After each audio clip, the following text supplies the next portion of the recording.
At 7 o'clock, will you please rise for the pledge? Call the meeting order.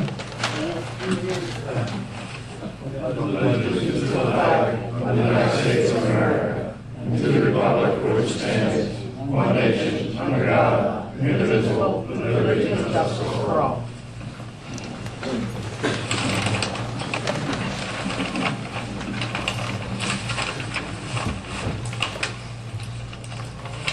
Okay. Do I have any additions or corrections to the minutes of September 18th? Hearing none, do I get a motion to accept the minutes? So moved. I'll second. Any further discussion? All those in favor? Aye. Motion carried. Get a motion to accept the financial report and payment of the bills. So moved.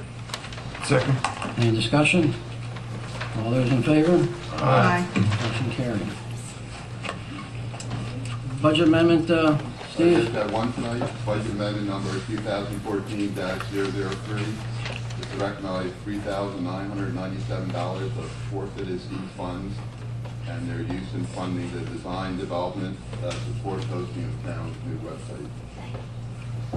Okay, do I have a motion to accept budget amendment 2014-003? So moved. Second? Second. Any discussion? All those in favor? Aye. Motion carried. Okay, Louis, you got breast cancer awareness proclamation? Yes, proclamation Breast Cancer Awareness Month. The proclamation of Mayor and Commissioners of the Town of Elkton proclaiming October 2013 as Breast Cancer Awareness Month. Whereas annually an estimated 230,000 women in the United States will be diagnosed with breast cancer, and 39,000 will die from the disease. And whereas breast cancer affects both women and men, although it is second most frequently diagnosed cancer in American women, thousands of men also are to be diagnosed with invasive breast cancer each year. Whereas each October, our nation and international community partner to heighten awareness of breast cancer to emphasize life-saving message of early detection through outreach, education, and screening programs. And whereas through research and advocacy, significant advances have been made in the fight against breast cancer, including the increase in 5-year relative survival rates for localized breast cancer. Now therefore, the Mayor and Commissioners of the Town of Elkton hereby proclaim the month of October 2013 as Breast Cancer Awareness Month in Elkton, and encourage all citizens to support research that one day leads to the elimination of this insidious disease. Okay, got a motion to accept the proclamation. So moved. And second? Okay, any further discussion? All those in favor? Aye. Motion carried. Okay, discussion, Timber Ridge zoning classification. Mike Davitt.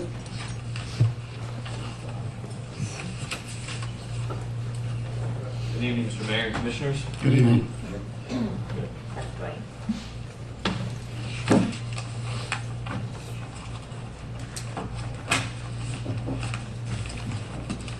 Just for the record, James Delmeyer, appearing on behalf of Tenby Ridge Joint Venture LP. The partners of Tenby Ridge are present with me as well. To my left is Ken Simmons. To my right, Michael Davitt. To my far right, Elmer Justice. This matter, thank you first for allowing us the opportunity to comment on this proposed rezoning.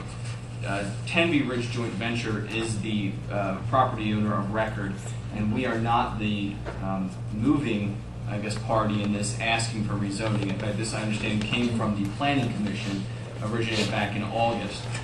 Since that time, Tenby Ridge has noted their opposition to the rezoning, and I'll very briefly address our points as to why we would oppose any rezoning under the comprehensive plan.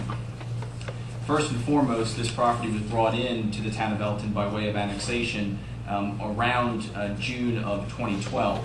At the time of being annexed in, it was in fact annexed as the current zoning, which is R3RO. That zoning was appropriate then, and it continues to be appropriate now.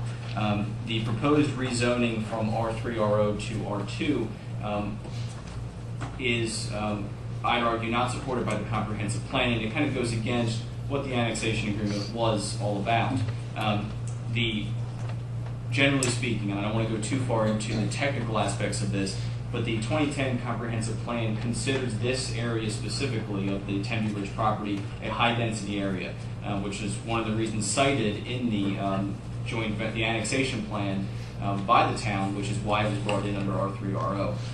More importantly, or as part of that, the properties surrounding that were looked at, which includes county RM, which of course is even a higher density than town town R3. In that context, the property was properly zoned R3RO at the time, and it continues to have that same function. Briefly addressing the issues raised by the Planning Commission related to water, sewer, and roads. Water was addressed in the annexation plan and with the town to the extent that engineering was done related to certain capacities, and that has been followed through with by Tenby Ridge. Second would be water. May have misplaced my words there. That was related to water, or sewer rather. Water has also likewise been resolved previously with the town, with Tenby Ridge agreeing to take on town water and use that as a service. And finally, the issue raised by the Planning Commission was roads. The roads that we're discussing would be, of course, Muddy Lane, which is a county road, as well as possibly, I guess, 281 Old Baltimore Pike, which is state highway. So those really are not issues that should present any problem with the need for comprehensive rezoning. And again, the owners of Tenby Ridge strongly oppose any rezoning in that regard. And we're here for any questions you may have as to the technical aspects. We don't want to take up too much of your time this evening on that issue. Well, the thing was, I think we were told at one time when we kept this that it was going to be one particular development, an age-restricted so community, but then apparently that might have fell through, then the property went up for sale, and that left it open for someone else to come in to build basically whatever. So that what caught us by surprise, because we didn't know. We were told one thing and it turned around to be something else. That was our original plan. Right. Change in the market, there was no demand for age-restricted housing. We've had to go with where a market demand is, and where it's in regular housing. Small lots and a lot of open space. Well, I think that's what we're more or less looking for, because I, for one, we've got enough townhouses in this town as it is now, and we don't need any more townhouses, number one. And that's, you guys build all townhouses, but what we're looking for, I think, and I would hope the board would agree, that smaller houses, single-family houses, one story, for the senior citizens. Sure. I mean, the senior citizens coming up, and they want to downsize. We don't need these big mansions anymore. You need small lots and a lot of open space. If that's what's going to happen, then that's fine, but we got to be sure that's what you guys are going to do. Because that's what I would believe in a few years, by the time you ever get this thing up and running, that's what it's going to be. The senior citizens are going to start looking for downgrading for homes now. I mean, I've had a few people approach me already, ask me why don't we have any small homes in the town? A single-family home, a rancher type thing, just a single story. I mean, you can maybe have a couple of townhouses, single-family 2 stories, but no more townhouses. That's what it. goes well with that is duplexes. There's a demand for duplexes. I built a project on Ridgeville Parkway, and it sold very well. It's turned out to be a very nice project for duplex. Well, a gentleman, I guess that's involved in this thing is Bolus Properties, sent us an email stating he had a layout including 120 single-family homes, 110 twins, and 132 attached, which is practically a 362-unit project. Is that what the intention is, or what? Are you saying, is that his intention? That's his intentions. From what I understand, he's deleting the townhouse after learning the town didn't want townhouses. All right, no more townhouses, and if he leaves out the townhouses, that'd be something. But that's what he's stating for us, that's what he wants to do. Excuse me, Joe, we're to discuss the zoning 3 or zoning 2, whatever is allowed in that zoning area is what we should be talking about, not who's going to build what and how they're going to build it. It's either we're going to keep it zone 3, R3, or we're going to change it to R2. And that's the bottom line. Am I right or wrong? Okay, so you guys gave your presentation. I'm not trying to move you out or whatever, but we shouldn't be discussing whether or not you're going to build 20 townhouses or apartments, whatever. If it's allotted or allowed in that zoning area, then that's what we're voting on. So, Okay, then, What's the board's wishes? To leave it I would wish R3? to keep it the same R3. It's the way it came into the development, and that's the way I would like to keep it. I'll second the Because motion. Yeah, is that a motion then for you? that's a, Can you second it? That's correct. Okay, we have a motion and a second on the floor. Do we have any further discussion? All those in favor? aye. Motion carried. Thank you very much. Clarification, Oh, one of those parcels is currently zoned R2, parcel 1126, 6.593 acres. Are you changing that to R3? What Delmar at the 6.593 acres, parcel 1126 is currently zoned RO. Oh, no, keeping the RO and R3. Okay, That's their the way we motion want is it. for, it's R3, so you Well- make sure you clarify that. That's a good point. Yeah, we do have a section that's RO, and that is for a community center, a nursing home, assisted living home, something along that line. So we'd certainly like to keep that RO. And It's that one would- little section. That would preserve the existing zoning. The existing zoning is R3 with that small part RO. So if the. Parcel 1126. Correct. So if the commission, if the commission, the board intends upon keeping the existing zoning, it would contemplate the R3 and the RO as it exists now. Right, the motion was to keep it as As it was is. presented, as it was initially presented, correct? Yeah. Okay. And that's how you have it, Lewis, as As it initially? exists right now, you have to keep in mind, what's happening here is that the map that's been introduced has zoned out R2. Right.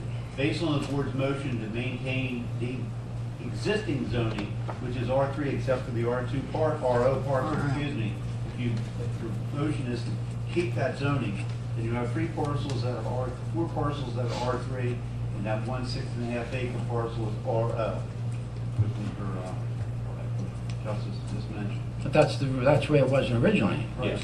So that's what. How it was annexed. Okay. All right. So then just take. And that was the motion as it was Not originally. as the map, That's correct. as it was. Keep it as it was. Okay. Okay, thank you. Thank you. Hey, Gene Herman, is he here? There he is. Let's not turn this thing off. Mr. Mayor, Commissioners, yes, I'm here very briefly on a very small piece of property. I don't know if Mrs. Minner's office gave you copies of what's involved or not. If not, I'd like to show you first what's involved. It's a very minuscule piece of property, about 500 square feet. If you can picture 153, 155 High Street, my address, the church property, the cemetery, Collins Avenue. They go back to the old railroad right-of-way. This is a little piece that adjoins my parcel property that I bought years ago. That I was told the history at one time back in, I suspect the 40s, not my time, but your time, there were a few houses back there. They have since been removed, and the house at the end of Collins Avenue on the left-hand side, west side of the street, has been torn down, or burned down a few years ago. Let me hold up to one sheet, and I won't take up much of your time, because all I'm requesting is that this residential property that can't be used for anything be zoned town center along with the other two parcels to make it consistent. Your street is over here, the doctor's office here, the board of realtors, this railroad right of way, and then Hollywood over here, High Street here, and the adjoining properties. The piece in question is this small parcel here. It's 500 square feet, it doesn't even have a postal address. But it does fit in with my piece of land right here. All the building is this piece and this piece and this piece, and the house out here burned down. That's right. All the houses on Collins Avenue have Right. been moved. So all I'm requesting is that be consistent with the other two pieces, that's all. Whatever that is, I think it's town center. That's all I have to present. Thank you. Thank you. As a matter of clarification, tax map 311 parcel 1243 is the parcel in my. Currents on that house. Living that house. And he requests from R3 to town center, PC. Is that indeed Yes, consistent with with the surrounding property? I was told that the Yeah. surrounding properties are TC. Yeah. And if it's something other than No, that's TC, why would that also? But I think, Mrs. Minner said it was TC. It is town center. Thank you. All right, do I have a motion? So moved. I'll second. Second. Any further discussion? All those in favor? Aye. Motion carried. Okay, we, also this afternoon, we had received some information in regards to the rezoning of the 307, 309 from people at Wawa, and they have a presentation they want to show because they've made some drastic changes. So if Dave's here? I am. Now, is this going to be part of the comprehensive zoning map? Right. Or are we going to do this procedurally, because if there's an objection to this, then we don't want to support the whole map? That's right. Well, we have. I'm asking a question. We Pardon? can make an amendment. We can leave that out altogether. That's the case. Objection. Yeah. So unfortunately, I was not here. You have to say your name and address, please, sir. David You can sit Schlockman. down, you can take it easy. David Schlockman at 7001 Bristol Road, Baltimore, Maryland, 21212. I'm not an employee for Wawa. I'm a private developer who has a relationship with Wawa. At the last meeting, my partner was here. I unfortunately couldn't make it. And I heard it was quite an interesting You want to meeting. talk in the mic, sir, that's why. Pull the mic to you. Closer. Okay. Sorry. That's okay, that's fine. So what we heard was there was a homeowner and at 305 Landing Way that was I guess quite upset about the Wawa project, and so we took that to heart. And what we did since then is and it took a while to do it, but we approached the owners of 309 Landing Way, and just yesterday worked out negotiated a contract with them, and so now we are the contract purchaser of 309 Landing Way, and so Landing Lane. And so today it was somewhat of a fire drill, but we tried to sort of change the site plan. And what the site plan did was kind of just move the entrance back to the furthest part away from Route 40 and off the further off the property of 305 Landing Way. So hopefully we did that, and I hope that it does appease I guess the Whitehead family. I understand their concern. I get it. And so we thought it was worth going out and getting this other property. I hate to cut your spiel, but while we're at that same portion, now that you moved that back from Route 40, how close are you now to the entrance going into Hollenworth Manor? About 5 I'm minutes. back Becky. in your business. I don't know that answer. No, okay, well, I just asked a question. And also, I know you did everything expeditiously, but have you had the opportunity to actually present anything or have communication with the Whiteheads? No.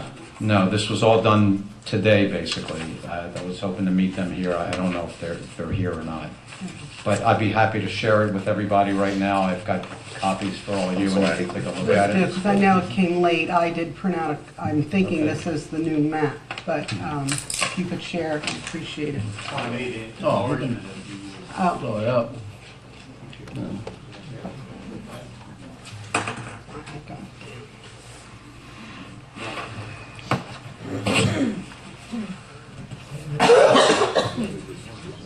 Yeah, I think we should show it to the Whiteheads as well, on the board, after the board. Okay.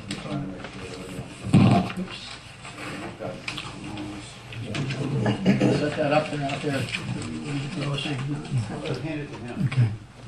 Set that. You can hold that up there. Mr. Swab, one of the things we want to just try to make sure that we do right, because the Whiteheads are, Mr. and Mrs. Whitehead are here, which was one of the major concerns. Yes. And even though you're bringing it to us today, voting on it today, we don't have the interaction from them based on the concerns. Even though you're throwing this, not throwing it, you're showing us. Okay? I understand. And I just want to make sure where we're going with this and not just, Are the Whiteheads here? I gave them my copy because I printed one. Okay, well, actually, are you the Whiteheads? Yeah. If you're, Can he? can they come up here with me and sit? And I can show them what I have, because I've got copies here. And there's more than one. But right now, it's his field. We actually have a copy, I mean, I understand, I appreciate No, but- what you've tried. Well, there's been, Dave. we have, Well, just go ahead. Just go ahead and give your presentation, but we just want to include Because them. that's just I your understand. presentation. So what we did here, and there's actually two different versions of this, of how the entrance would look. And quite frankly, we don't know where it's going to end up, but it's certainly better than the former.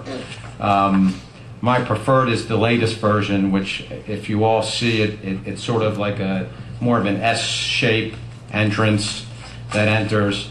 It completely keeps the house intact. That's between us and the Whitehead property and the parking there. Is that the black and white copy? The black and white, well, the black and white is, the black and white you have for a different reason. I just wanted to show you how the access looks and how the directional signals are on there. But that shows the first revision we did, and that's sort of the more straight-lined entrance from Landing Lane into the Wawa site. The second version that we did shows a more S-shaped curve, and we were able to actually save the entire house and the parking pad next door, so that could survive and stay up and sort of act as a buffer. If you have two, which is more surreal than the other? What do you mean by surreal? Well, which is the more etched in stone, more definite that you're going to go with, because you have two drawn here, but with... Well, let me just say this. No, Joe, you don't have to show me out now. If it were up to me, and again... There's two different drawings. Yes. Tell me that down. I'm a business person, so if it were up to me, I would save the house because there's value in the house. And quite frankly, after this job, now I own a piece of property there that's got a full house on it, and maybe I could sell it, maybe I could lease it, maybe I can do a whole lot of things with it. So that's what I'm going to push. But part of it depends on what the county accepts. Part of it, Wawa has looked at both of these, and they haven't shot it up the ladder yet, but I think either of them would fly, quite frankly. But we got to make sure that it makes sense too from an engineering standpoint, although this was done by a civil engineer. So I would say that both of these are very real. We started with sort of a straight ahead version, and then we've got a little bit, we thought a little bit out of the box and said, let's try to save this house and the parking pad that's behind it, because quite frankly and selfishly, that creates value for us. So I think we have a good plan. It doesn't take away the Wawa. That's its own concern. But if the concern is about this driveway and about the entrance, I think that it helps somewhat. I don't know if it helps all the way. Mr. Swab? Yeah. I'm looking at the white sheet here with the driveway arrows. Yes. Arrows coming in. Yes. Arrows going out. There's. And in the middle lane. Yes. To make a left-hand turn. Yes. I sit out in Landing Lane for about 30 to 40 minutes, just with the two-way traffic. There's no way, if engineer wouldn't even have to be here for me to tell you, there's no way you're going to be able to make 3 lanes, make a turn, and then that area not be just congested. There's no way an engineer is going to tell me that it's possible. Well, I can't look. Okay, well, I'm just saying. So if we're voting on a piece of property to come in, and then we'd see the access you're presenting to the board. And then with common sense, we're supposed to make a decision whether or not it's going to be feasible. Again, I don't need to be an engineer to tell you that's not going to work after sitting out there for 30 minutes to watch the traffic pattern. Not just that, once a store such as, well, I don't use the name, but a store at that magnitude comes into this area, the traffic flow is going to be greater and greater and greater. There's no way that there's going to be a pattern for that road. As of right now, it's congested. 5 o'clock in the morning, I went from work and went there for about 10 or 15 minutes. It's 5 o'clock in the morning. It's traffic on that road. What do you think it's going to do at 24/7? I'd be happy to respond. I certainly don't doubt it, and I'm not here, I don't live in the town, but there were traffic studies done. I don't claim to be a traffic engineer, so my answer is not going to appease anybody. Number one, though, convenience stores like Wawa, they don't generate trips, they don't generally generate much traffic at all. What they do is they intercept the cars, they grab the cars off the road, and they pull them off and they bring them in.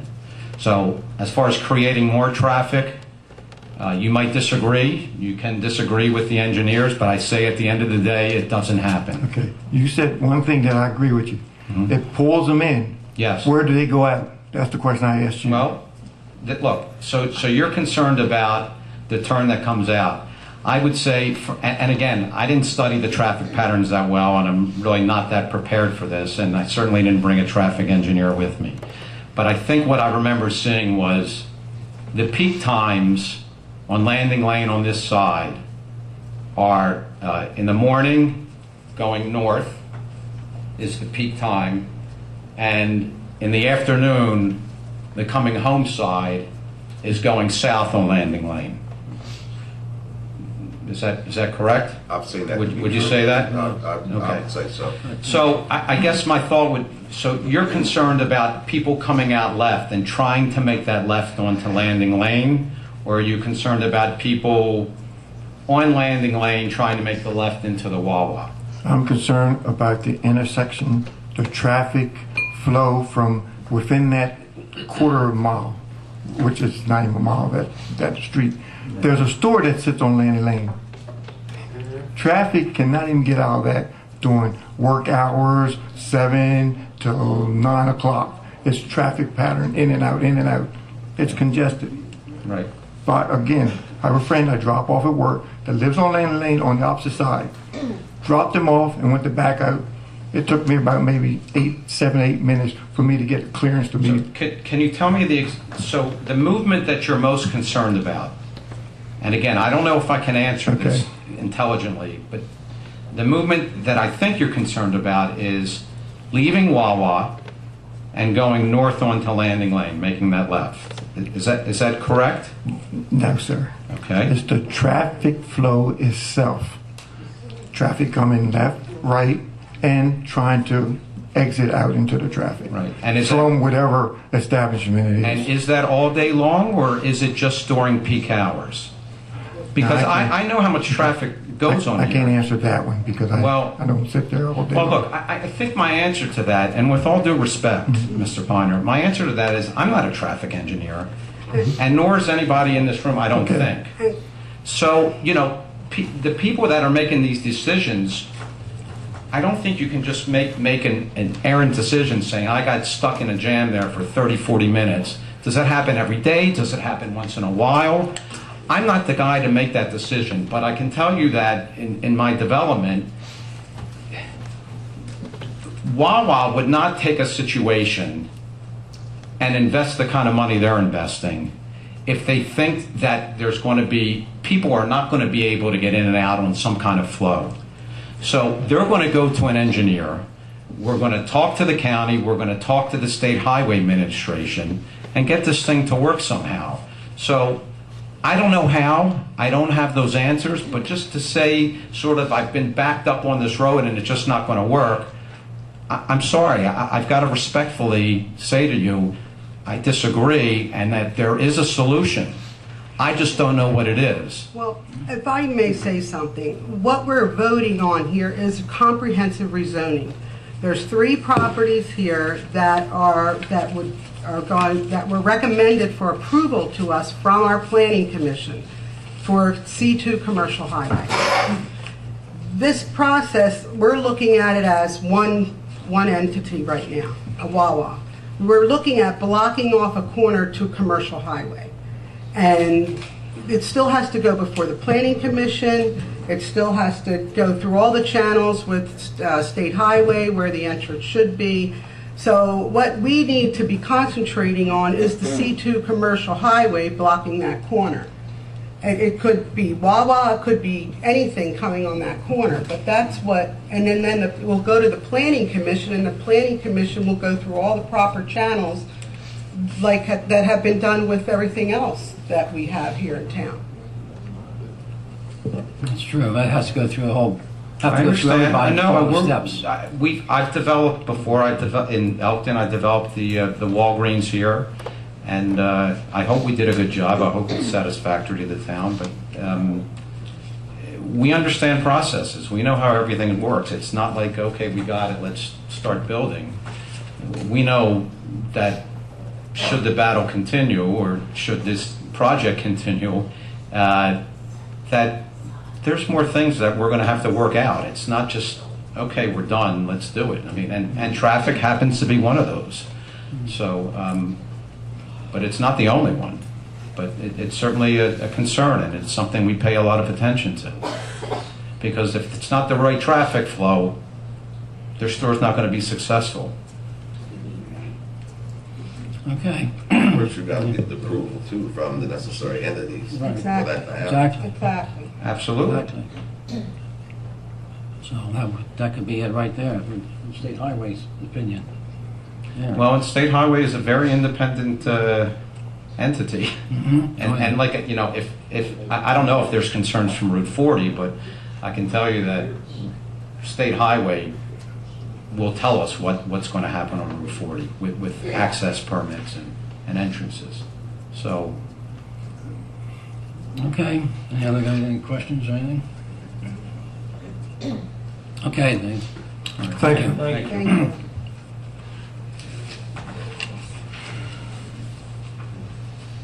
you. Okay, Louis. Oh, I'm sorry, State Highway Department? Are they here? Oh, they are, all in the back.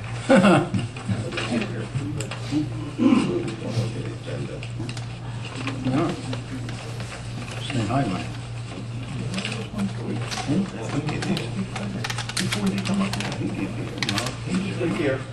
Greg?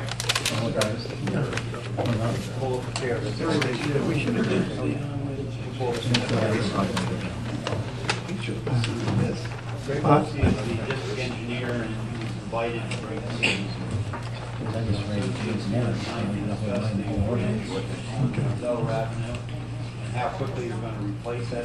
Yeah, make it nice and tall. We're concerned about Wawa on Route 40 right now. You can pull it to you, sir. I heard a little bit about that a moment ago. Anyway, good evening, Commissioners, Mayor Fasona. It's a pleasure to be here this evening. Good evening.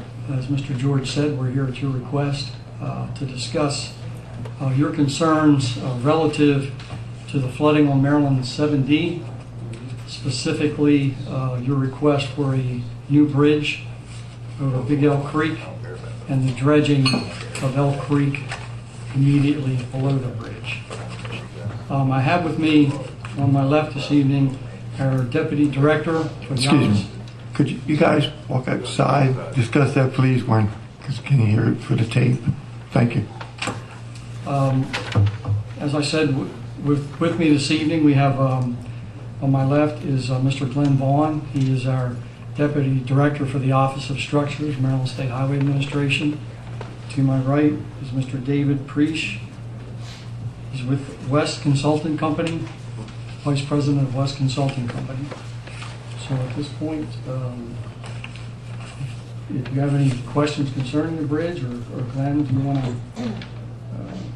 Yeah, would you mind if I made a statement first, sir? No, because that's what we're interested in, because it's been a long time, and we've been really fighting to try and do something with that bridge because of the flooding situations we I'm had. aware of that, sir. You know, and we keep telling us that the bridge is fine, but apparently it's not doing what it's supposed to be doing because we still having floods. And I know the state came back and they spent some money to raise the road, which maybe helped somewhat for the minor flooding, but when we have these major floodings, that bridge just acts like a dam, and I've always said that it pushes that water back because the flow that's coming down from Chester County is coming down at such a speed that it can't go under the bridge fast enough, so it backs up, and of course it's going to back up, goes across the road, and it floods our park.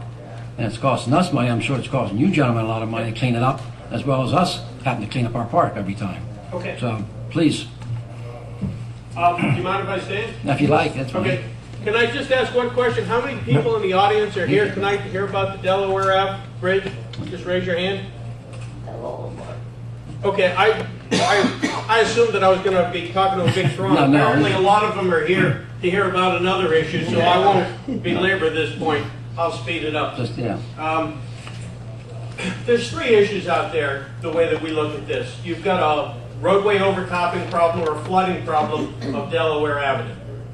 The roadway overtops east of the bridge with just about a frequency that is going to happen at least once in every given calendar year. This is one of the most frequently overtopped roads that we have out there. There's a concern with the bridge. Now, bridges are usually looked at from two different standpoints, a structural standpoint and a functional standpoint. Structurally, I'm going to tell you the bridge is in fair condition, and that we have about 100 bridges in the state of Maryland that are in lesser condition. One of them happens to be in Cecil County down there on Maryland Route 272 over Amtrak, and I know that's fairly close to you guys, but a lot of the other bridges that are in worst case shape from a structural standpoint are in other areas of the state. Functionally, I guess structurally we could compare it to a house. If your house has a leaky roof, it's in bad shape structurally. If your foundation is cracking, that's a structural problem. Functional problem with your house would be you only have one bathroom and you need 3, or your bedrooms are too small. This bridge here, from a functional standpoint, it's got one lane in each direction, but I got to tell you, if you're a pedestrian or a cyclist and you're trying to walk on Delaware Avenue and there's a car coming this way and coming that way, because I've been out there on inspections in this bridge, we review this bridge every single year because we know you guys are constantly asking us, what's the condition of this bridge? We have a group of engineers that go out and look at the worst bridges around the entire state every year. We look at about 350 bridges. We got about 2,500 bridges overall. We look at about 350 of them. So we look at about 15% of the bridges in the state, and our goal is to prioritize them so that we're getting the worst of the worst every single year. We want to make sure we're working on the right bridges. So I've personally been out on this bridge every year for about the past 10 years. We haven't been out yet this year, but it's coming up. And when a car's coming, I got to straddle that parapet and ride it like a pony, and I don't move anywhere near as fast as I used to. So I understand, from a functional standpoint, this is not a good bridge.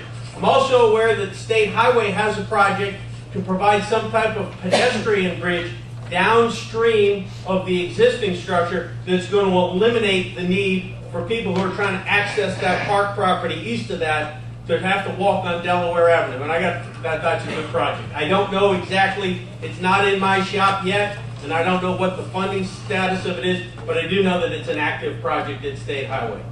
Now, as far as dredging, you know we came in maybe somewhere 5 to 10 years ago. Do you remember, Mr. George? Well, we had that dredge. I've been there twice. I do think 94 and maybe another time. 2005. Okay. Yeah. I know that we had gotten it real recently, like within the last 10 years. We spent somewhere between $50,000 and $100,000 pulling material out of there. Our information was that within 2 months, all that material we had, well, new material, had kind of redeposited itself in the same place. And as you stated earlier, Big Elk Creek has got a pretty steep slope to it coming down from Pennsylvania. And so it's picking up a lot of speed. And then when it gets to Elkton, it really flattens out. So I kind of look at it like a kid coming down a slide. He's coming down pretty fast, but when he gets to Elkton at the bottom of the slide, he just kind of falls off. not only does the water slow down when it hits Elkton, but it's going to drop all the suspended particles that it's picked up, sand and this material that we want to have dredged out. It's going to drop off right here in Elkton because this is where it loses all its energy because the land goes from this to this. We've also got a tide that's coming in from the Chesapeake Bay on this thing. I think the elevation under this, around this bridge is probably like 4 or 5, and the high tide's coming in about elevation 6. So as that tide is coming in, you'll actually see the water flowing the wrong way underneath that bridge because tidal water's coming up. Well, obviously, you're not going to fight the tide. And so this water that's coming down meets this tide that's coming in. It's like slamming into a wall. And again, it's going to lose all its energy. It's going to drop all that sediment. And it's right there at Delaware Ave where that's the bottom of the slide. And so it's pretty understandable, or it's logical to my mind, that this is where sediment is going to deposit itself. Somebody could come in and clean it out. Within a year, it's all going to be back. It's going to be a function of the size of the storm and when that storm hits relative to when we clean it out. But it's not going to last a year. Now, we also came in, the sediment deposits itself all over that park and you used to cover the whole roadway there east of the structure. And the sediment on the side was built up and the road was entrenched.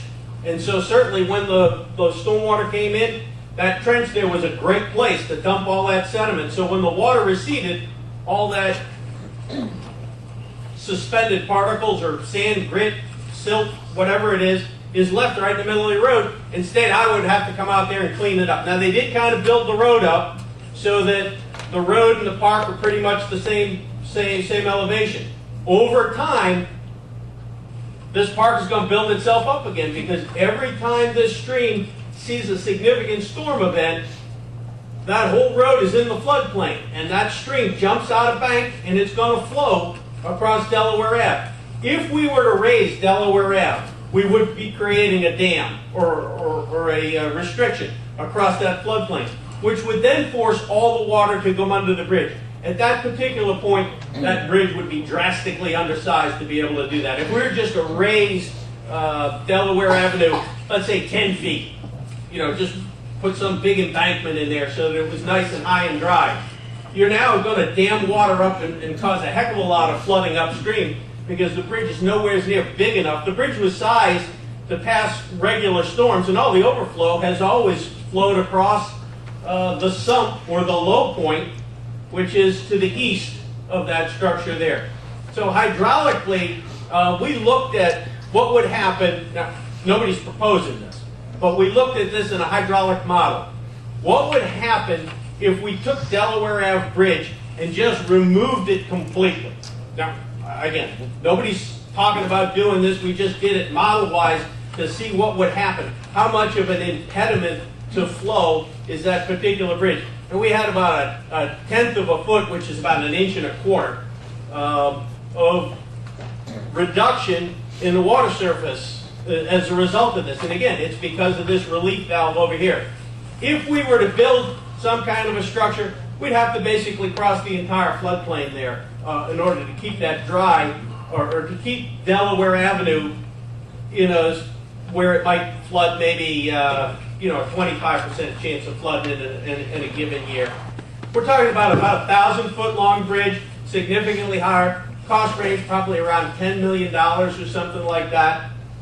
You're still going to have your sediment problem. And although you might have a viaduct, every storm that comes is still going to deposit sediment. Now you're not clearing sediment from on top of the road, but you'd be building it up under the bridge. I don't know how long it would take, but eventually I believe that the bottom of that bridge would start to fill up with sediment again because it's going to want to dump here in this particular location only because of that bottom of the slide effect. So dredging, I understand they say, if we dredge a bigger channel, you'll have a larger ability to convey flows through there. My educated opinion is that would be a short-term fix. In a very short period of time, the sediment supply that's coming down from Pennsylvania and other parts north of Big Elk Creek are just going to fill that thing right up again. So you don't think that, my theory has always been that if we raise the bridge and widen just the bridge area, that flow of water would go through there a lot faster and wouldn't have that much time for that sediment to actually settle. It's going to jump out. It's going to want to head to that sump. That's where that water likes to go. Just putting a bigger bridge at that particular area, it's still going to head for that sump. Even if you widen the length of the bridge, Yep. and have all that debris and all that flow through a lot faster and quicker, and all that debris is what holds it up. I agree that when, and another thing about this bridge is it tends to trap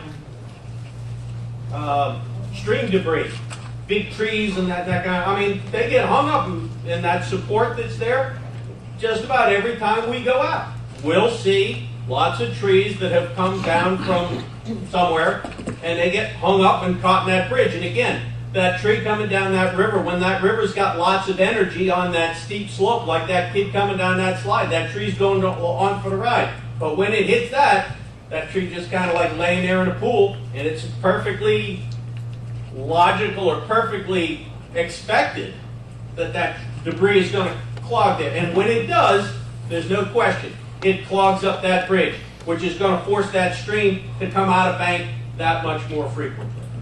I understand that. You know, what can I say about this?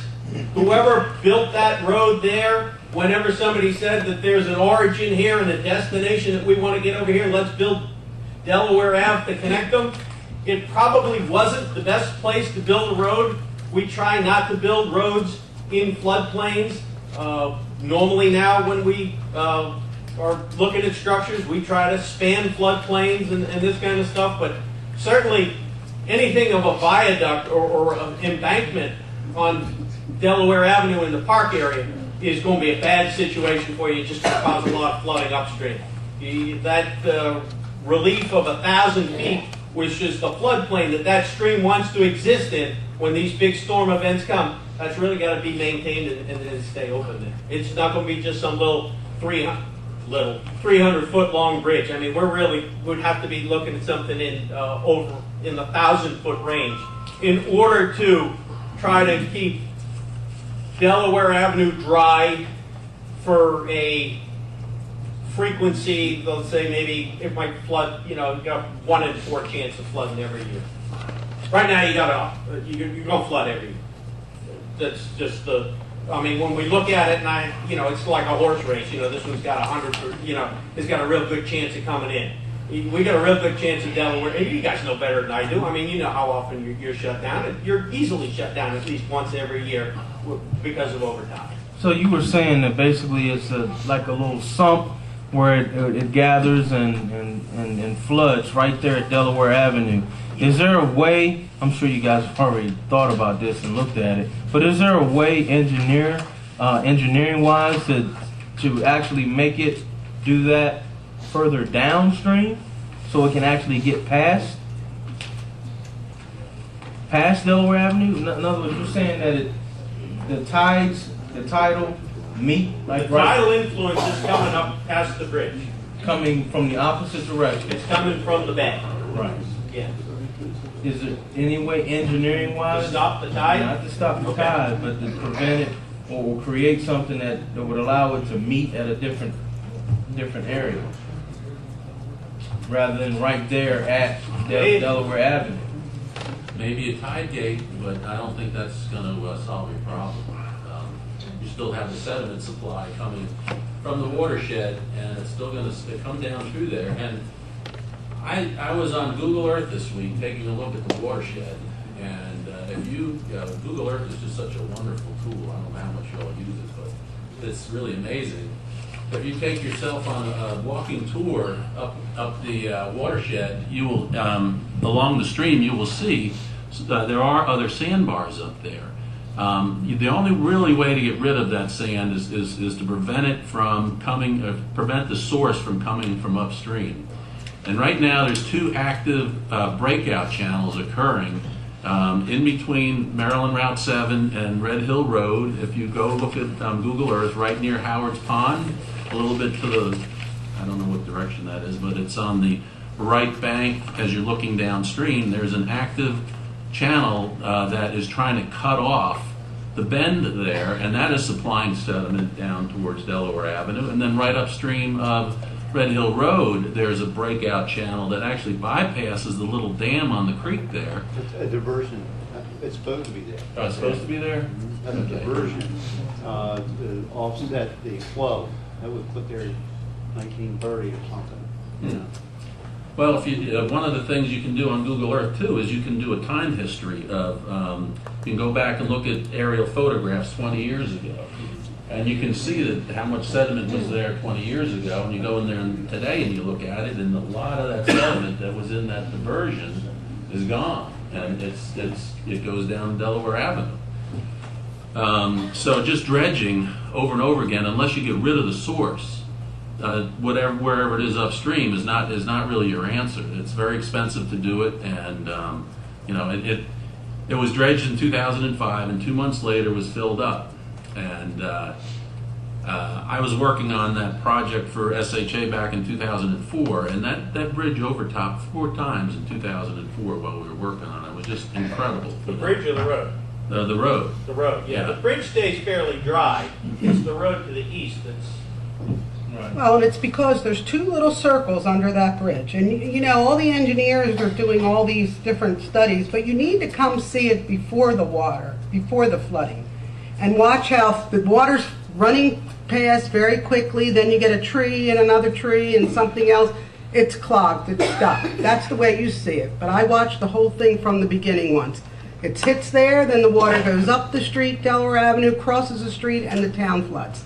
That's the way it happens. And, you know, it's whatever can stop that debris from coming down. And as far as the dredging, it was dredged 9 years ago. It looks awful. I don't want to hear it's going to fill up in a year. It needs to be done again. It definitely needs to be done again. I'm saying a year is a real generous. Well, it is. My I mean, experience the last time was it took 2 months. And maybe it was the time of Depends year. on when the next big storm Exactly. comes. Next big storm will fill it. Well, but still, it's filled now more than it's ever been, and it's 9 years. And the other problem I have, we hear the same thing all the time, there's not a fix, but now, when the road floods, there's the debris in the road, and State Highway comes along, cleans it up, and throws it on our property. Yeah. And then our men have to clean it up. And I just think that's awful. If it's on the road, take it away. Well, I think I can address that maintenance issue. I will speak to our resident maintenance engineer to make sure that we stop that practice. Okay. I know that we work diligently and effectively to clean up Maryland 7D, and we have for a long period of time at a cost of approximately $30,000 a year. And we will continue to do so. I hear you that perhaps we could clean it up quicker. And we are looking for some contract resources to do that. The folks in the maintenance shop, the resources that we have, this is not the only place that floods in Cecil County, as you well know, and they are stretched to the limit, especially this year, as you well know, probably one of the worst in recent memory with the closures on Delaware Avenue. But I promise you that we will continue to do that and ramp up our efforts to try to get it cleaned up quicker after the event, get it open quicker. As far as putting things on other people's property, we should not be doing that. I fully acknowledge that. Just to touch base with the cleanup, that's good that you're going to follow up on that. What can you do to avoid cars coming to Delaware Avenue and having to turn around? We have the sign sitting at the top of Delaware Avenue and at the bottom of Delaware Avenue. People come all the way through town to find out they got to turn around and go back. We need to get another solution to avoid the traffic from coming into town and have to go back out, because it's a one-way street they have to go back out on. So that's just something that I've heard every time we've shut the street down. Well, let me take a look at Yeah, let me take a look at some, would you want to share them with us, or what? We'll take a look at that traffic flow. Basically, what you're saying is the motorists need to be notified Before they Prior. in advance, and perhaps we're not Right. doing that in a fashion that we should be. Thank you. I think that we can look at that, yes. I'd like to say one thing in that regard. You all heard about the flooding in Colorado recently. Well, one of the towns has a flood warning system, and one of the things it does is if the river gets to a certain stage, there's a gauge there that will send a signal to a gate that will come down and actually prevent traffic from going down the road. So that technology has just really been around for about 5 years or so, but we're seeing more and more communities do that type of thing. And to get back to Mrs. Jablonski's issue of the bridge itself, yeah, I know when it starts to flood, you start seeing debris pick up there, and it appears that it's contributing to flooding. But like Glenn was saying, if you just take that bridge completely out as a blockage, you only see the 100-year water surface elevation goes down 0.15 feet. The 1 year goes down 0.02 feet, which is less than an inch. And the 1/2 year storm, or the storm you would see every 6 months, it does have a fairly measurable impact on that. It's about 2.4 inches. It's not the culprit. It's a low water crossing, which means it goes from bank to bank. It was never designed to pass the 10-year storm or the 25-year storm. And, once that channel comes out of its banks upstream, it's going to flow in that area, and then it's going to go over the road. Those streams typically, I'm not a geomorphologist, but those streams typically come out of their banks on the average of about once every 2 years. It's a rule of thumb that we use. And, once it comes out, there's that huge floodplain over there, and it's going to fill it up. And the only solution to increasing the serviceability of that road, which means it is shut down less frequently, is to raise the road and put a conveyance system underneath it. But unfortunately, that conveyance system has to be 1,000 feet long, and that's what makes it a huge expense. One of the things that we looked at a number of years ago in that conveyance system is if we had a bridge at the main channel and a bunch of pipes to take over in the floodplain area, but we're afraid that those pipes would just be a constant ongoing, that somebody would have to be out there cleaning them all the time. That sediment is just going to render those things basically useless. And then anything other than a complete, I'll call it a viaduct or a really long bridge across that whole floodplain there is the only thing that's going to keep Delaware Avenue drier so that it floods less frequently. Well, like right now, if you look under that bridge, I think Lewis has got some pictures, we've got a lot of debris hung up underneath that bridge. And it gets underneath there, and of course that makes it even worse when the debris under the bridge is sitting there and constantly sitting there, and that water is still trying to get through, and it still slows it down to a bit where the sediment's going to just drop right there. Now, that's why I keep saying, I guess I don't understand anything, but visualizing how water would flow much faster through that area if it was raised to a point that the sediment wouldn't have a chance to settle. And all those other big things with trees and logs, they would continue to just flow on down. I think you're going to lose your velocity because of this effect, where Delaware Ave is right here. Just making a bigger opening isn't going to cause it to flow faster. Matter of fact, usually a larger opening would slow water down. And think about the garden hose where you put your thumb over it to restrict that flow. It flows a lot faster when you narrow down the opening or the ability of water to be able to pass through there. If we were to open it up, that's only going to slow the water down. Your thing that's dropping your sediment out, though, is that change in stream inverter grade, stream grade. And the fact that it's very flat downstream between there and the Chesapeake Bay, essentially, and the fact that the tidal comes up to that point, too, and that creates a pushback on the water that's trying to come out of the watershed. So what kind of suggestions do you have for us after hearing all this spill? I would be looking to put another road from origin to destination outside the floodplain. I would be saying, you know what, this road, we need to find a new place for it. This was not the right place to put a road. Don't know if there's a spot where the floodplain is narrower than this particular area here, but, you know, if I owned a piece of property, I would be looking to cross my cattle at a narrower spot. That's probably our second main entrance into the town off of Route 40. And Oh, coming no, up- no, I understand it carries carries a lot of cars. I always make sure there's a couple people watching my back when I'm coming across that thing. So your recommendation is that dredging is not going to help at all? Dredging is a very short-term fix, and I think it's going to be a matter of months before we're going to say all that material is back. I still think it should be done. Right, because I guess right now it's basically backed up, Yeah. and every time it pretty much floods.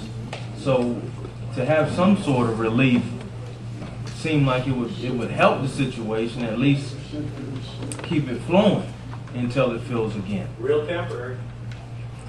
Well, Yeah, I like- think we should need to see how temporary it lasts. Because if it took Didn't 9 we do years that? to get, but it's 9 years to look the way it does now. I know it filled up, but it has filled up a lot more over the years.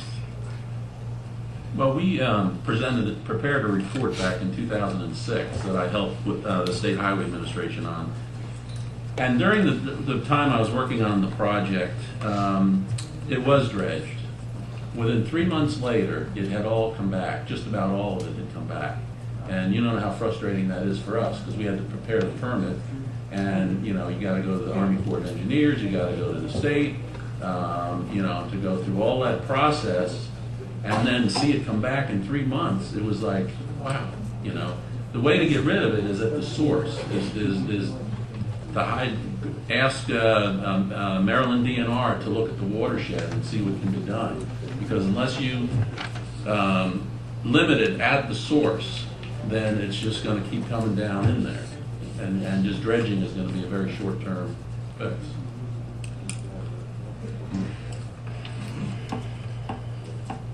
Anybody else got anything? So there's really nothing else we can do. There. There's nothing upstream, anything. I think we should be put on a schedule for, even if it's every 10 years, to have the dredging done. Something's got to be put in the budget, because it's not fair for us to have a beautiful park like that and to have it look like that. The water's not flowing through. People go there. You know, if it comes back, it comes back, but it really, it's not fair to our community. Well, again, all I can say is that if you go and dredge it, depending on how wet it is after that, how much it rains, it could be back in 3 months, it could be back in 6 months, it could be back in 12 months, but But it'll we're be back. assuming, it's not something that's, you know, it happened last time because there was a bad, I just still think. Bob, go ahead. Just one question. You got people. What happens to the water treatment plant if it gets flooded? Who repairs that and pays for it, the state or the town?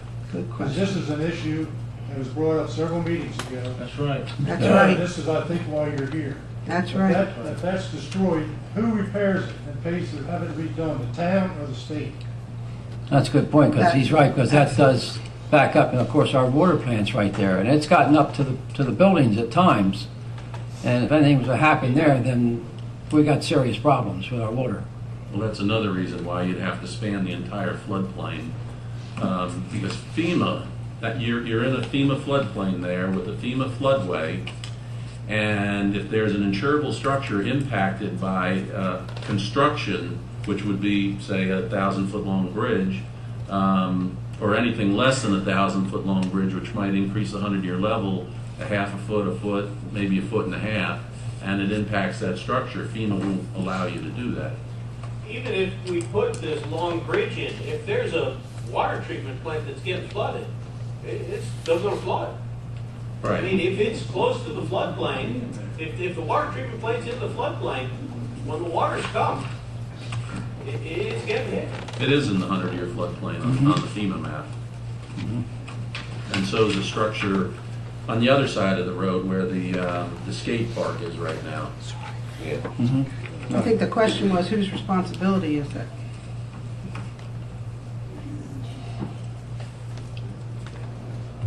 I cannot answer that. I understand the question. I mean, the water's coming, that's a watershed issue. That water's coming from upstream. It's not the property of the State Highway Administration. If that's what you're, that's what the question is about. In other words, is the question leading to, because State Highway did not do something, therefore we have flooding? I think that speaks to a larger issue where that water's coming from.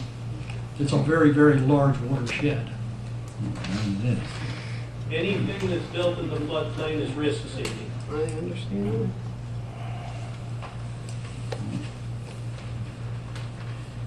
Anything else? To piggyback on what Commissioner Jablonski said, I mean, is there any way we can get some kind of schedule going? I will pass your concerns along, rest assured of that. The difficulty obviously lies in the history. Quite honestly, that's a very, very tough sell.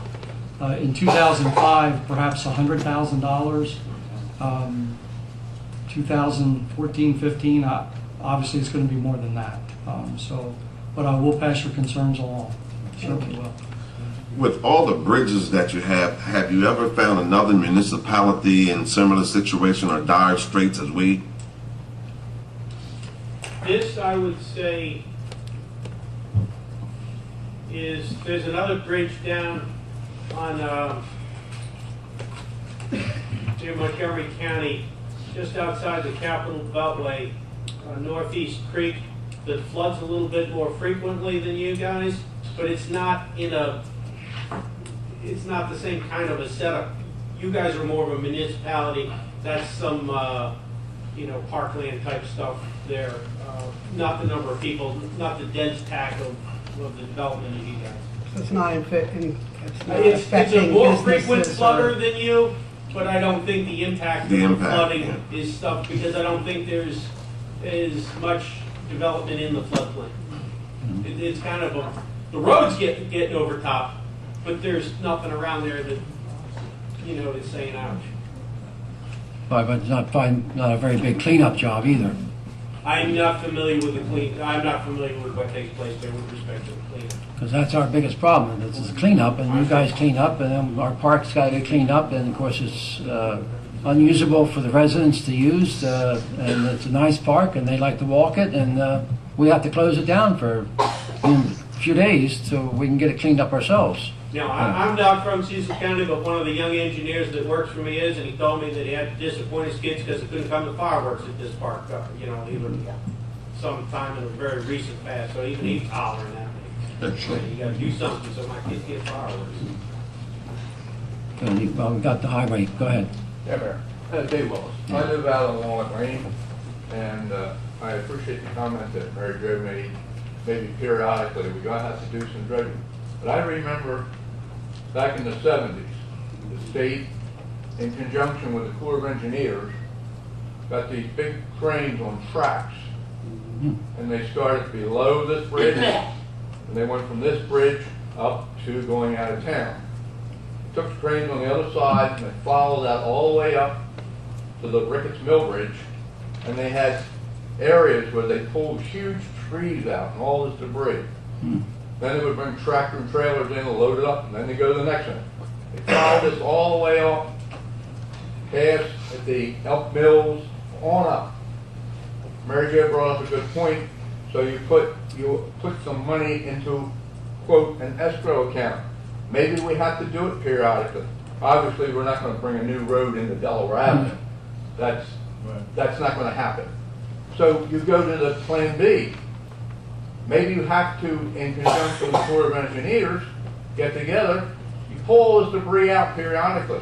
I've talked to people up in the New England states that moved down there and said, "What is wrong with you people? We do this all the time up there." So take a look at that in conjunction with the Corps of Engineers.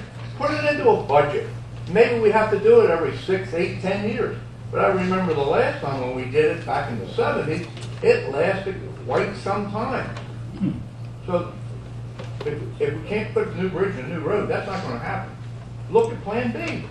And so obviously, you're talking about an extensive dredging, not just Not under well, removal of trees the and sediment things like and that. things like that. Okay. But it took some time, but it was accomplished. Right. And I'm an advocate of never say never. Right. Right. I didn't come here to comment on that. I came here for the No, other thing. So you So now brought me into the fold. That makes sense?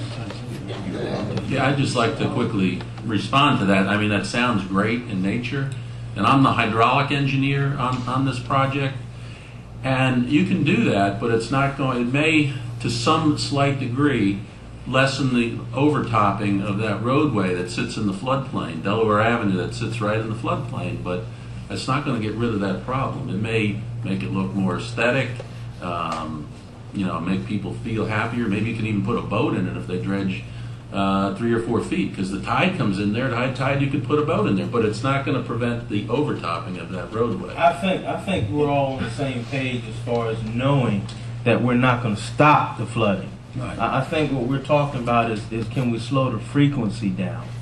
Is there anything we can do, maybe on a scheduled basis, like Mary Jo said? Can we get that scheduled in, or is it a way with the Corps of Engineers to look at a longer scope, like was done years ago, and do something like that may help for a more longer period of time? Yeah, I think the Corps of Engineers did a study in this area a couple of years ago, and I think they recommended flood-proof in a lot of buildings and all that kind of stuff.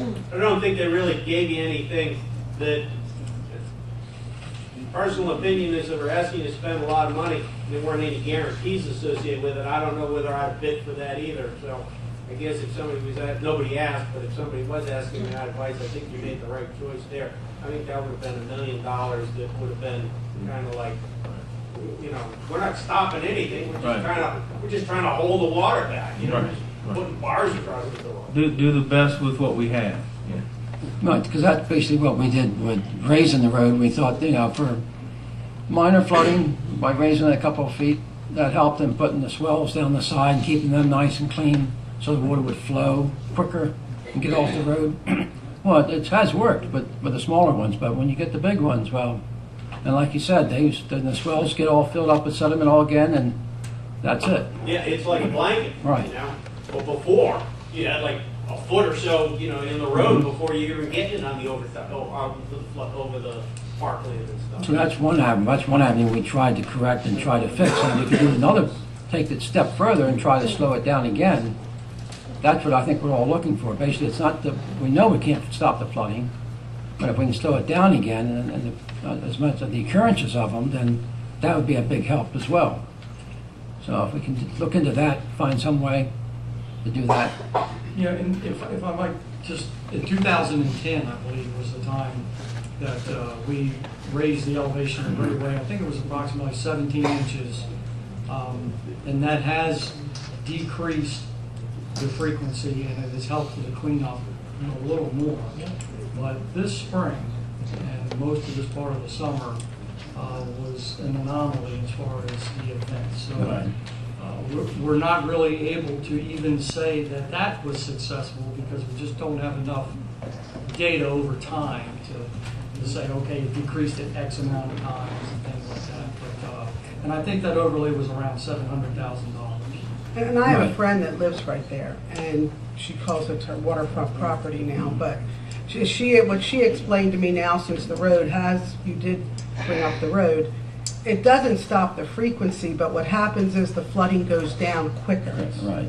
So we still get the frequency of the flooding, but it's not sitting there as long as it was in the past. Because of the raised elevation. Because of the raised elevation. You're able to use it a lot quicker after the flood. It was like a little bathtub before, now it's been raised up, And so so the water it just settles out flows a pretty sheet quick. flow across there. It's because there's less sedimentation, because the road was a big sump before that Right, just filled right. up. And you So can now- see that. Now there's less cost in removing it and less downtime after it has to. But the during its frequency is the removal. same. Yeah. Okay, we can do that, then it'll be Talk to a so. higher authority about that. Yeah, okay. So when, after discussing this, how soon will we get back together to talk about this after you take it to some of your work peers?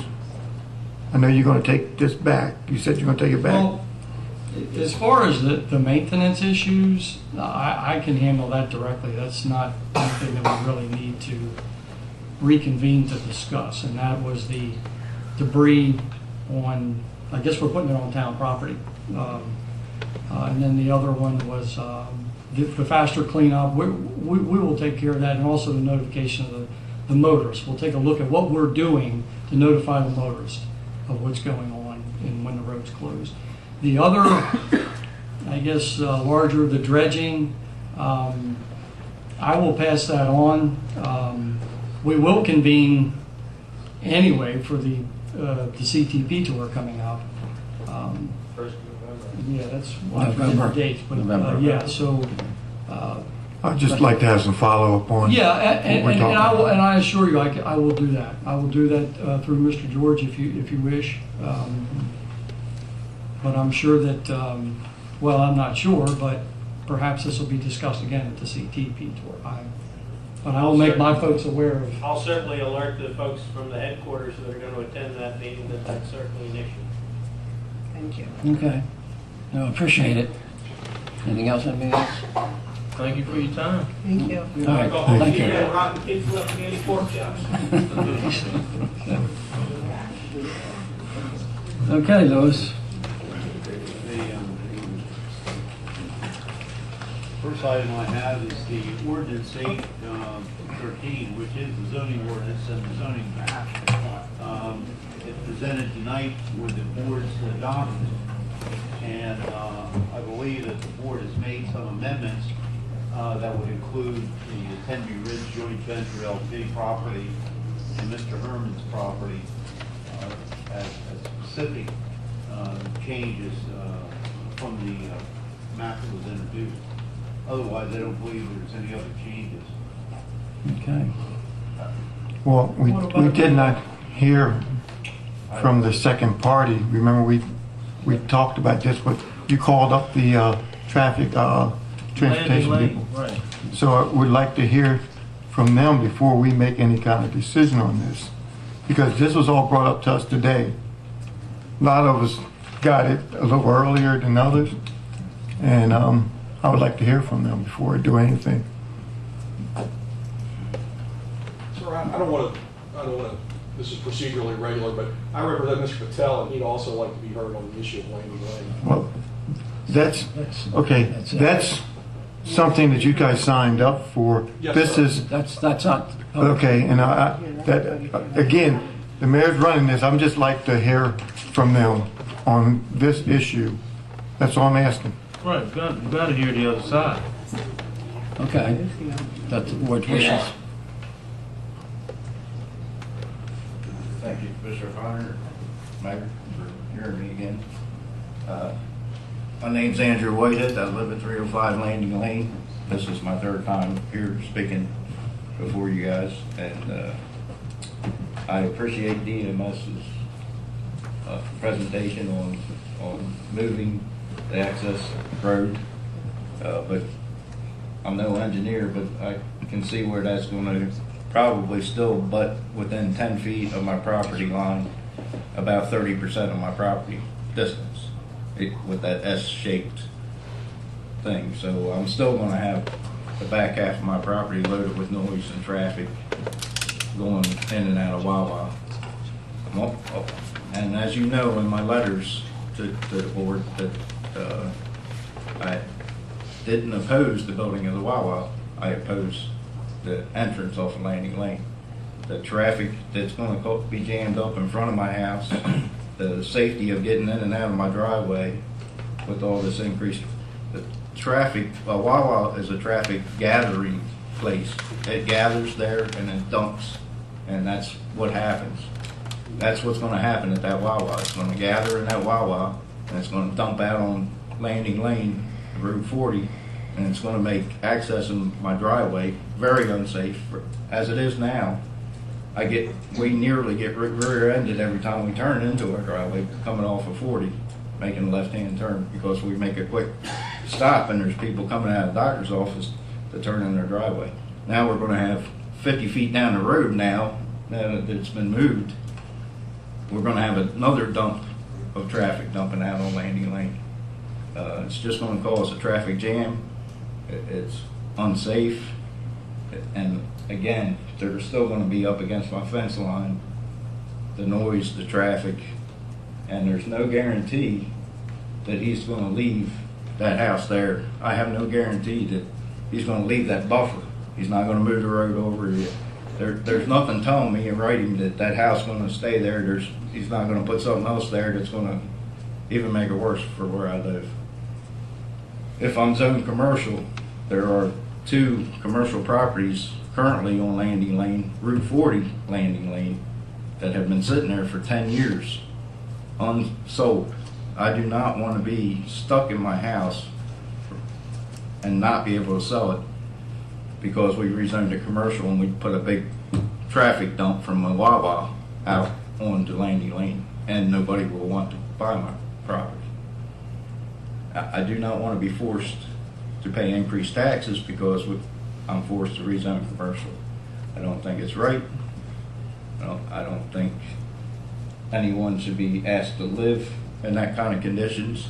I think the board, I would love for you guys to put yourself in my position and think about yourself sitting in your backyard having a cookout with your family and trying to hold a conversation with trucks going up and down the back part of your property, delivering stuff to Wawa. The trucks behind your house sitting at Wawa, offloading their gasoline, dumping all that. But I already have noise from Route 40. I already have noise from Landing Lane. Now you're going to put noise, like I said, right up against my fence line, the back part of my property, 30, 40 feet of my fence line.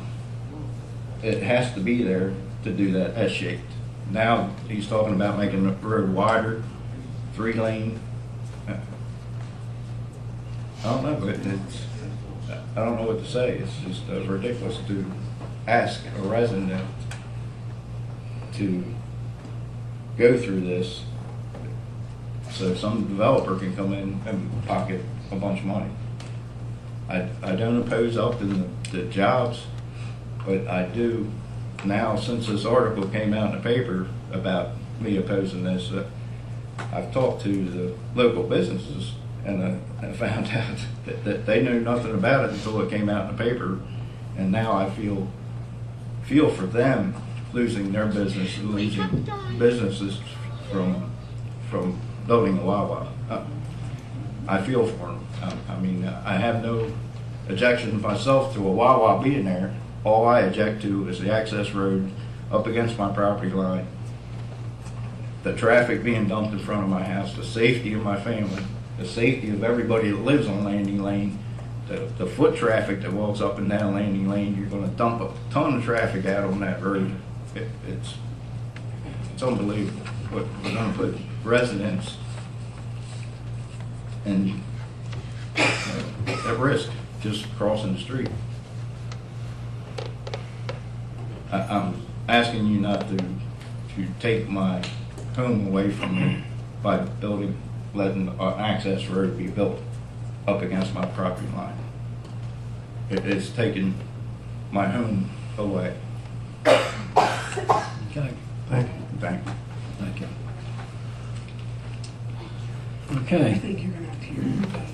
You're going to have to hear everybody. Sir? It's not right to just hear one of We have other people that want to. You can't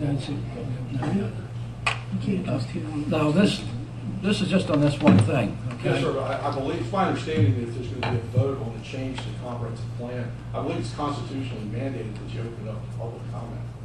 And that's. We've had public comment numerous Well, not times. at today's meeting, this is what I'm saying. Mr. Patel and Mr. Guman, who are 2 local merchants, would like the opportunity to speak before the commission. Norman? No. On this particular property. It's not a public hearing anymore. We've already had a That's your option, Joe. It's not normal. It's your option. You got that in your hand. No, it's, Is it on this property? You allow Mr. Whitehead to have public testimony here. Exactly. The question that was asked, all right. the question that was asked to Mr. Whitehead. Okay, sir, be cool. You Okay. gonna get you. That's right. I think it's in everyone's best interest because it allows us to create a record. And that's, Okay. I think Go ahead. it has to be. thank you, sir. Mr. Patel, Mr. Guma. I'm gonna hold this. You can't do one person. That's You right. need to identify yourself. Good evening. R. Christopher Nelson, 103 South Street, Elkton, 21921. I represent Mr. Patel, and also for purposes of tonight's hearing, Mr. Gumon. This is on this particular property. We'd simply like to be heard briefly, and we will try to keep it brief, as to the rezoning that's been, the rezoning issue as to the properties on Landing Lane, from residential to commercial. For purposes of the record, I would just like to ask Mr. Patel a couple of questions. Mr. Patel, how long have you been a merchant in this area? 1 year. And you run, right now, you manage the Badgett's Market? Yes. And We're on Landing Lane. That's located on Landing Lane? Yep.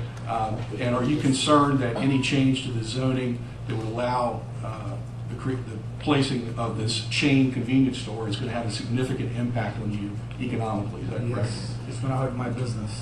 Are you also concerned about safety issues related to increased traffic and also for pedestrian traffic?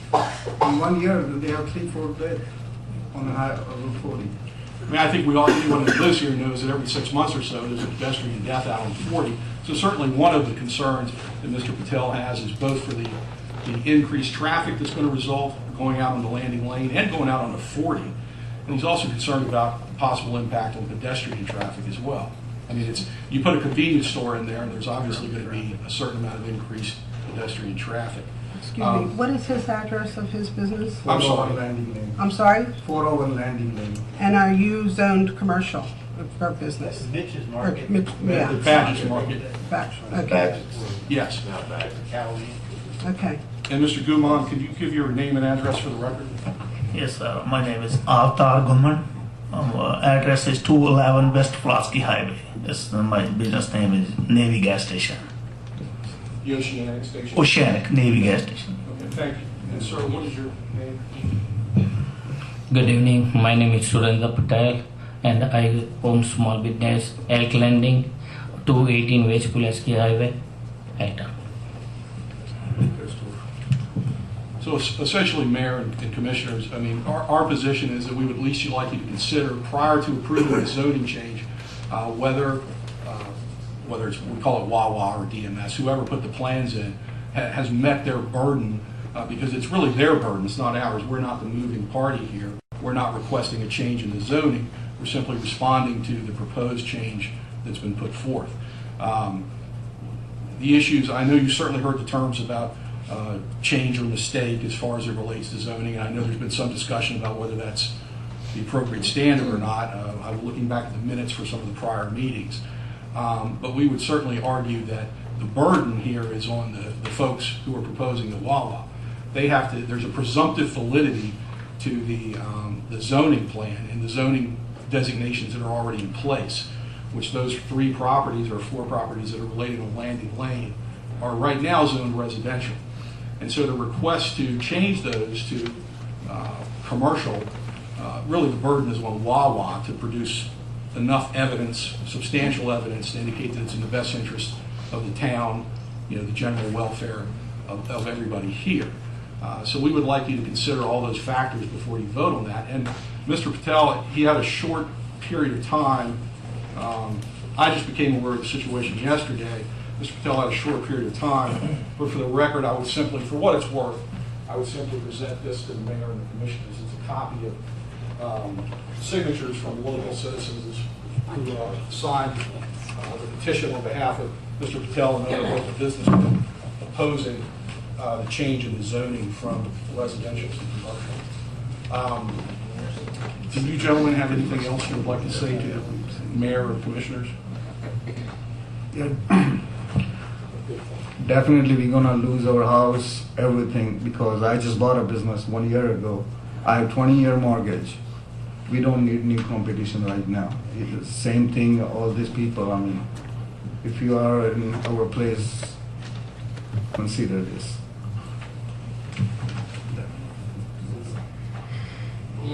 We have same thing, like competition and everything, and it's gonna affect on our business.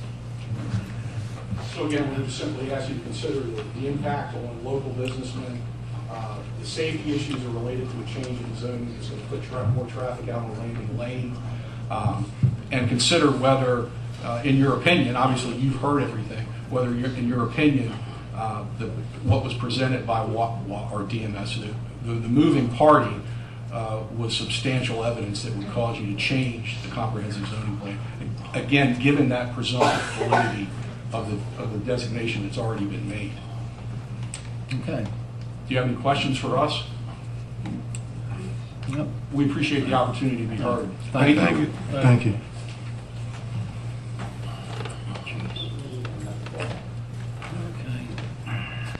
You got one more, Joe? No. Wherever he is. Let's do Philly. What? I'm not voting on something by here one side. You guys got the information there, I didn't get it. Good evening, Mayor, Commissioners. My name is Bill Feely. I live at 420 Patriots Way. I'm the president of Becker Home Corporation that owns the property on Route 40, which is known as Nice Columbus Hall. I appreciate what the gentleman had to say, Mr. Patel, and I don't remember the other gentleman's name, that they're not looking for competition in the area. Well, you know what? I wish every decision could be made based on competition. But unfortunately, this is a zoning question, and businesses and competition come into the area. And every business, I don't care what business you have competition somewhere. So that shouldn't be an issue that even gets brought into your thinking whether or not you approve a zoning hearing. If it's a traffic issue on Landing Lane, I can understand that. But the Oceanic service station that sells gas across the street would not be impacted except for increased competition. The traffic flow would not affect them at all. But I'm here tonight to talk in favor of the zoning planning for 307 Landing Lane. The change in zoning will open the doors for the redevelopment of the Landing Lane Route 40 intersection. As you ride along the Route 40 corridor from Route 695, the Baltimore Beltway, to Newcastle County, Delaware, you will notice how this corridor has been developed over the years, except in Cecil County. By allowing the zoning change, you can assist in putting growth back into the growth corridor. If you look at the locations where Wawas have located, other businesses want to locate there because of the increased traffic. This increase in business means jobs, taxes, and growth to the town. I've been a resident of the town for the past 10 years, and I must say that I've seen a major decline in the number of businesses that have chosen to call Elkton home. I own a small business on Main Street here in town, and I can honestly say the traffic is down, and if it wasn't for the courthouses in town, there would be no downtown. A Wawa will assist in providing badly needed economic development to the town. It will become a new employer, a taxpayer, a tax generator, and a good neighbor. I read the article in this morning's Whig about the small businesses that feel as though they will be negatively affected. As president of the Becker Home Corporation, I was disappointed that Mr. Jacob Owens did not contact us to write about our side of this issue. If this does not go through tonight, the Knights of Columbus, unfortunately, will have no other options but to let this property go to foreclosure. And this will have a major negative impact on the local community. We're a service organization that raises money to provide charitable works in the community. Last year, we donated over $15,000 to local outreach programs, food banks, the pregnancy center, and others. This vote is very important to us. While I can appreciate the feelings of these businesses, I can only hope that Wawa will be a good neighbor and will drive the traffic so that all can succeed. Again, Wawa will be an employer, a taxpayer, and the employees will be taxpayers and not tax users. Please vote yes for this change of zoning. These other gentlemen have statements as well. Good evening, Mr. Mayor, Commissioners, ladies and gentlemen. I'm Tom Podlesak, Grand Knight of Bishop Record Council of the Knights of Columbus. Our property on Route 40 is the subject of this part of the hearing. While we have many fond memories of our council home, we are a very small group and have neither the personnel nor the financial resources to effectively maintain the property. Therefore, the decision was made, reluctantly, to sell the property, and we found a buyer in Wawa convenience stores. The sale of the property is predicated on the action of the board tonight, or will be,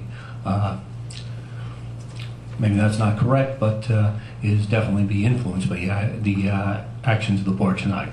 In revising the zoning so the Wawa can begin the process of obtaining the permits necessary to demolish the current structure and erect a convenience store on the property. There can be only two outcomes of this effort, both dependent on the board's actions. In both cases, we shall be leaving the property. If the board approves the changes, we shall sell the property. If the board does not approve the changes, we will probably lose the property to foreclosure, as my friend and colleague, Mr. Feely, said. What does this mean? We find it particularly ironic that some parties now opposed to the change and subsequent sale have received generous offers of compensation, and were amongst the first to advocate the changes. Those parties seeking to block the changes paint a picture of the area being some sort of bucolic paradise. They claim the presence of a convenience store will reduce the charm of the area. Really? The sewage plant is on the next block. The county jail is also nearby. Hardly paradise. Some will also say that trash will be thrown on their adjacent property from the store property. And what would be the case if the building was foreclosed? It will be abandoned and join way too many other such properties in Elkton. No one will take care of it. We are not going to be taking care of it. We'll be gone. Trash will pile up and eventually migrate to the adjacent properties.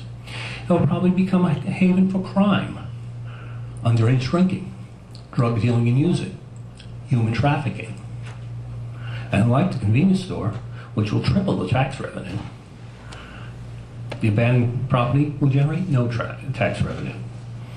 Not only will a thriving convenience store generate tax revenue, they'll also create jobs, something I can appreciate since I have two daughters at Cecil College and they've yet to find part-time work. Returning to the possibility of increased crime, the property will be staffed 24 hours a day, brightly lit at night, and will have surveillance cameras. It will be much safer than it is now, and certainly more than if it would be abandoned. Addressing the competition issue, I believe one of the prior speakers was complaining about the competition from a large chain convenience store being so close to them. If you go in the opposite direction on Route 40, there's a Royal Farm store about the same distance. And when I checked this evening, Mr. Gummans was selling gasoline for $6 cents a gallon less than the Royal Farms. I don't think there's going to be that much impact, and it is not the business of the Board of Commissioners to favor a particular business over another. We therefore ask the board to approve these changes. We wish to rid ourselves of this burden and concentrate more on our efforts to aid the community, joining other fraternal organizations in Elkton in doing so. Thank you very much for your time and consideration. Thank you. Robert Gorman, 113 St. Louis Drive, Elkton, Maryland. I'd like to thank the board for the opportunity to address you. I agree with what my colleagues have said, and we need not go much further afield to find a great example of what will become of this property if these zoning changes are not approved. We've had this place on the market since 2008. This is pretty much your last chance for this to not go south. Right across the street from us is George's Restaurant. We saw what happened with that when that was sitting empty. It took an arsonist to fix that for the town. We certainly don't want another example like George's to end up near that neighborhood. That's a neighborhood that's struggling to survive. They don't need any more delinquent properties, dragging them down. Our hole as it is, currently we have a lot of troubles with crime. We're constantly chasing people out when we're there, which is not all that often. If the building were to become empty, things would just skyrocket there. You know, there's almost never a time that I can pull in the parking lot that there's not a car already there that doesn't belong there. So, in closing, I just would like you to think very seriously about what will become of that area of the town if this zoning change is not accepted and it becomes another delinquent property. Thank you. Thank you.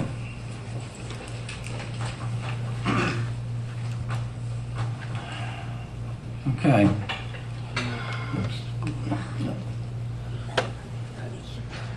Could I ask to speak again, please? It seems like the rules have been broken.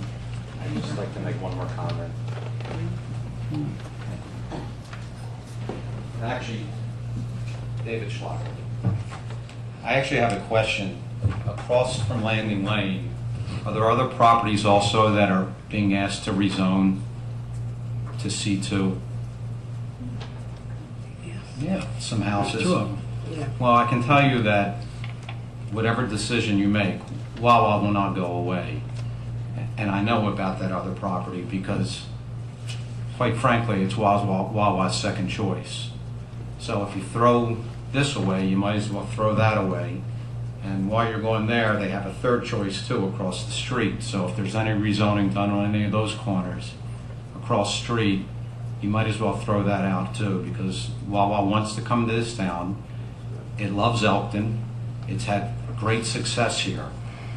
And if it doesn't come here, unless you want to give up all the nice corners, the commercial corners that might be available to a town, Wawa wants to come. Okay. Thank you, Dave.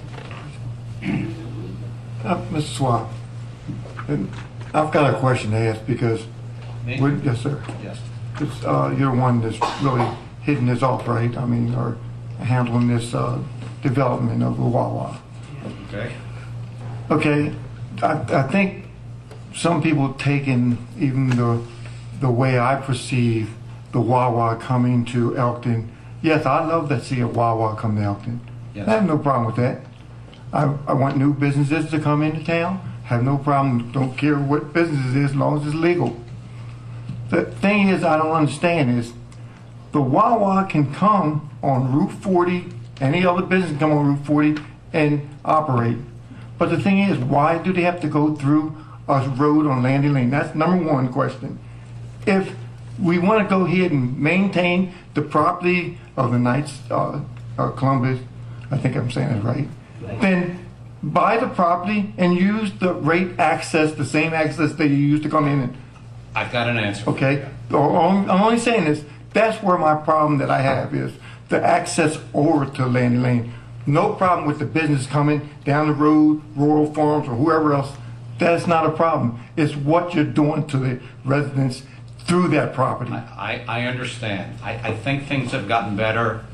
Oh, and on that same note, I'll speak, and I mentioned the same thing earlier, and I was told basically that it's probably difficult for somebody to go down and make the crossover right in front of the auto detail shop, Cooper's right there.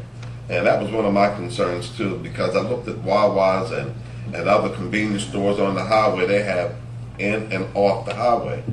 In this case, as Earl just mentioned, you need this access road, and I say, why, when you have this opportunity?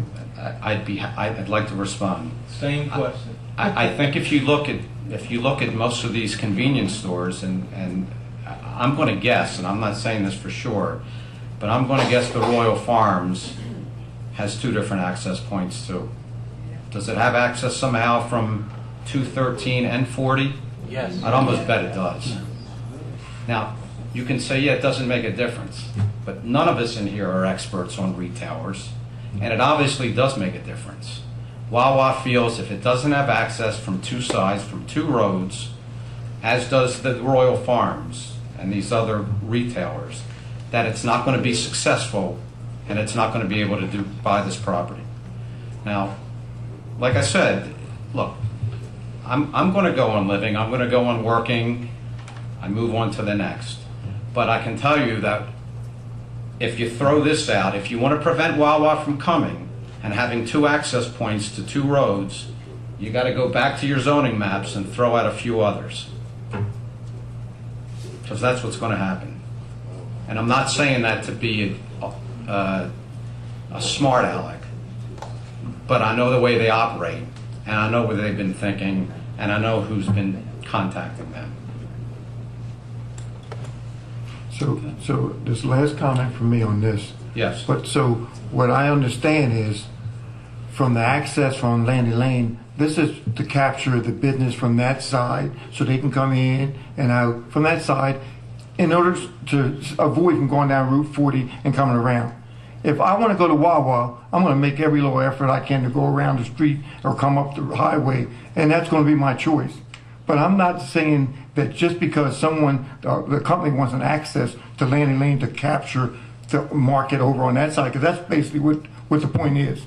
They want to be able to capture that side so they can have inside, outside, into Wawa, instead of going up the Route 40 at the light, having to come all the way back around and then come to Wawa. If I'm going to use Wawa or Rural Farms, I'm going to make my little effort to go whichever way I have to go to get there, not through somebody's neighborhood. All I can say is that, and respectfully again, I'm not an expert. You're not an expert on what makes these stores work or doesn't work. No, but I got common sense when it comes down to that. Well, you know what? All I can say is Wawa's a successful business, and maybe they have some common sense too. But we could go back and forth. No, but again, one other this thing. is for the Planning Commission. Done. When it comes to everything that's going to take place when whatever business comes on that site or on that block, we're talking about rezoning to the commercial to C2. Okay. So it will go through the Planning Commission from start to finish. And that's when we'll go through all this. We could go back and forth all night long on whether the road we think should be there. I am not an expert on that. And, we all think we know what we're doing, but there are experts that do research this, but all that will come in effect when it goes before the Planning Commission. That's certainly true, and I understand the road, but there's other decisions that affect other things, and I think that's one reason why a lot of us are asking questions. We understand the roads, we understand how to get off and on, but then when it comes into play that you're affecting other things, then that changes that decision or your thought process in making the final decision. I thank you for letting me talk. Okay. I'm giving you an opinion what I think is going to happen, and I appreciate you letting me talk. Thank you. Thank you. Thanks a lot.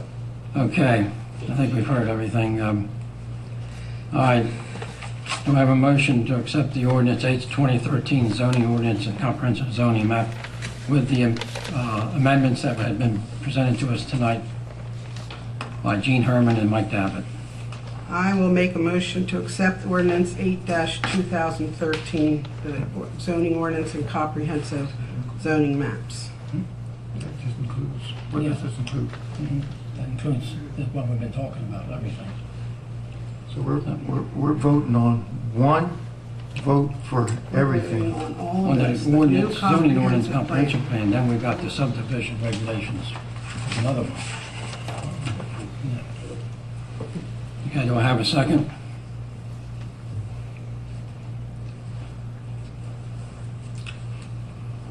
Do I have a second?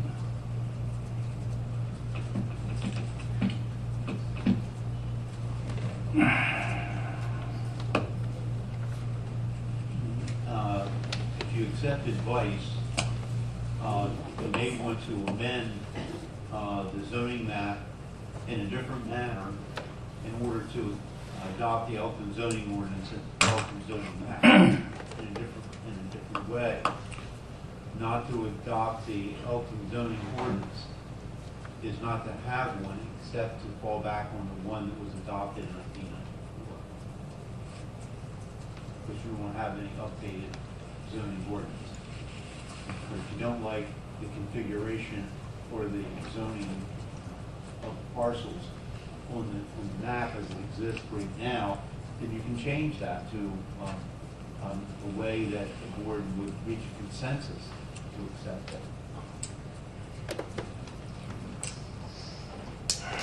I know the planning commission has worked a long time on this. I'm the ex officio for the planning commission with the board. And, And over 3 is. good reasons behind everything. Property. Could this be tabled? Could this be Well, the tabled? motion is, you have a motion. Have a motion. You have a second, so you have nothing. See, you have several things that's been changed into this. One that you plan on voting for, and then one that you're not voting for. How can you accept an emotion for approval or disapproval when not everything you're going against? That's my point I'm saying. And I said that at the beginning of the meeting, and you simply said that you're going to vote for the whole thing. I just said that, or we're going to do this procedurally for the different maps and things that you have there. You know, what you can do is fall back on a discussion to change the map in such a way that the board would reach a consensus to accept it. In other words, if there is one or more parcels on there that you do not, as a group feel is acceptable, change it to, or keep it the way it is, or however you want to do it, and make a motion to the effect that you accept the map with the particular parcel or parcels in a different zoning district. And see, prior to this, when we had this for adoption, and the way we went through it then, you should have been going through this the same way tonight, then you wouldn't have a problem. I can't respond to that because the board has already accepted it. I understand The that. whole thing is The way- one. We introduced it as one. we went through them. You went through them by numbers, and we talked about this, we talked about that. So could there be a motion made to, for further discussion? We are voting on The whole thing. We got the through the whole whole, thing. we have to go through the whole thing. This is, No, that's that whole book. right, The whole and we zoning had book. for discussion and for public hearing, we went through separately That's the by whole- property. That's a whole zoning book. This is what we are voting on. We have changed two different zonings since tonight in this meeting. Now, we had the party that came in early, we changed to R3 and the O zone, was RO zone. Now, that was something that we all agreed. They left out here thinking everything's changed. Now we come here and then whatever information was given today, which some of us got and some of us didn't, I asked to hear some more feedback on that because you can't vote on one side if you hadn't heard the other. That's basically why I asked that. Now, we're going to throw this all in one little lump sum, whether you're going to vote for this or vote for that, and it's either yes or no for everything. That's not the way this should be voted on. I don't disagree. You could have a subsequent meeting and decide on what changes you agreed to, and then bring it back for the. Well, I make motion, we do exactly what you said, because I would like to find out exactly what I'm voting on before I say yes or no. Okay, that's fine.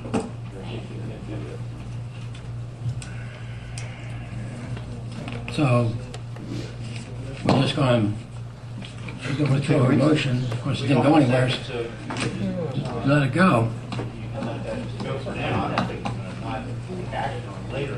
It's going to sit down and have a further discussion of it among themselves and a public forum, of course, and make changes that you feel are appropriate. You've already made some changes. You've already changed or left the Kennedy Ridge properties as R3 and RO, and you've accepted the change for Mr. Herman's property from R3 to town center. So those changes will be implemented on that map. If you want to make different changes to the properties on Landing Lane, you can do that, and then bring it back. And then have your- Can a motion be made to accept the map with some conditional changes after conversation? Can't conditional thing. Or, I'm asking, It has to be all in there. Yeah. You So- already agreed to change two parcels. Yeah. Because they haven't On been the map heard. that's been introduced.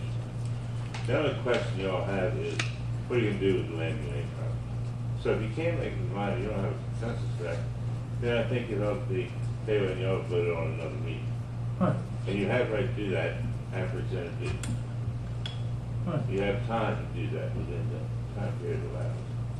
Am I correct? Yeah, you do. Right. Earl already made a motion. How much time do we have, because we already presented Town it? charter allows you to adopt an ordinance anytime within a period of 60 days. 60. So has Earl, Yeah. has Earl put the motion up? Earl, did you make the motion? Yeah. All right, I'll second that. Okay, we have a motion on the floor. And all those in favor? Aye. Those opposed? Motion carried.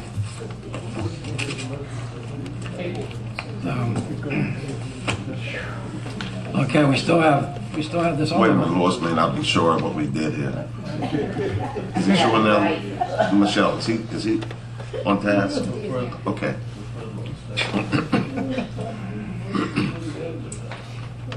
All right, now, we got the other ordinance, 9/2013. That's controversial is the ordinance 9, which is the subdivision regulations. Presented for adoption. And tonight for the board to adopt. 9/13. So do I I don't know if you can. Are we- do I have a motion to adopt that one For adoption purposes, I so move. for adoption? Right, It's for adoption, I just said yes. okay. Second? One second. Do I have any discussion? All those in favor? Aye. Motion carried. Okay, Louis, the financial auditor's recommendation? Yes, the Clifton Arts now, this group currently does our audits, they've done it for the last 3 years. Steve and I have discussed the proposal that Clifton Arts now has presented to the town, and we feel it's very appropriate for this firm to continue for fiscal 14, 15, 16. Their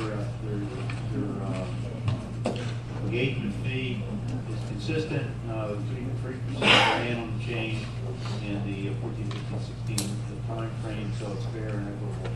We recommend that Clifton Arts now continue as our auditors. All right, do I have a motion to extend the contract for our auditors? So moved. You have a second? Second. Okay. Any further discussion? All those in favor? Aye. Motion carried. Oops.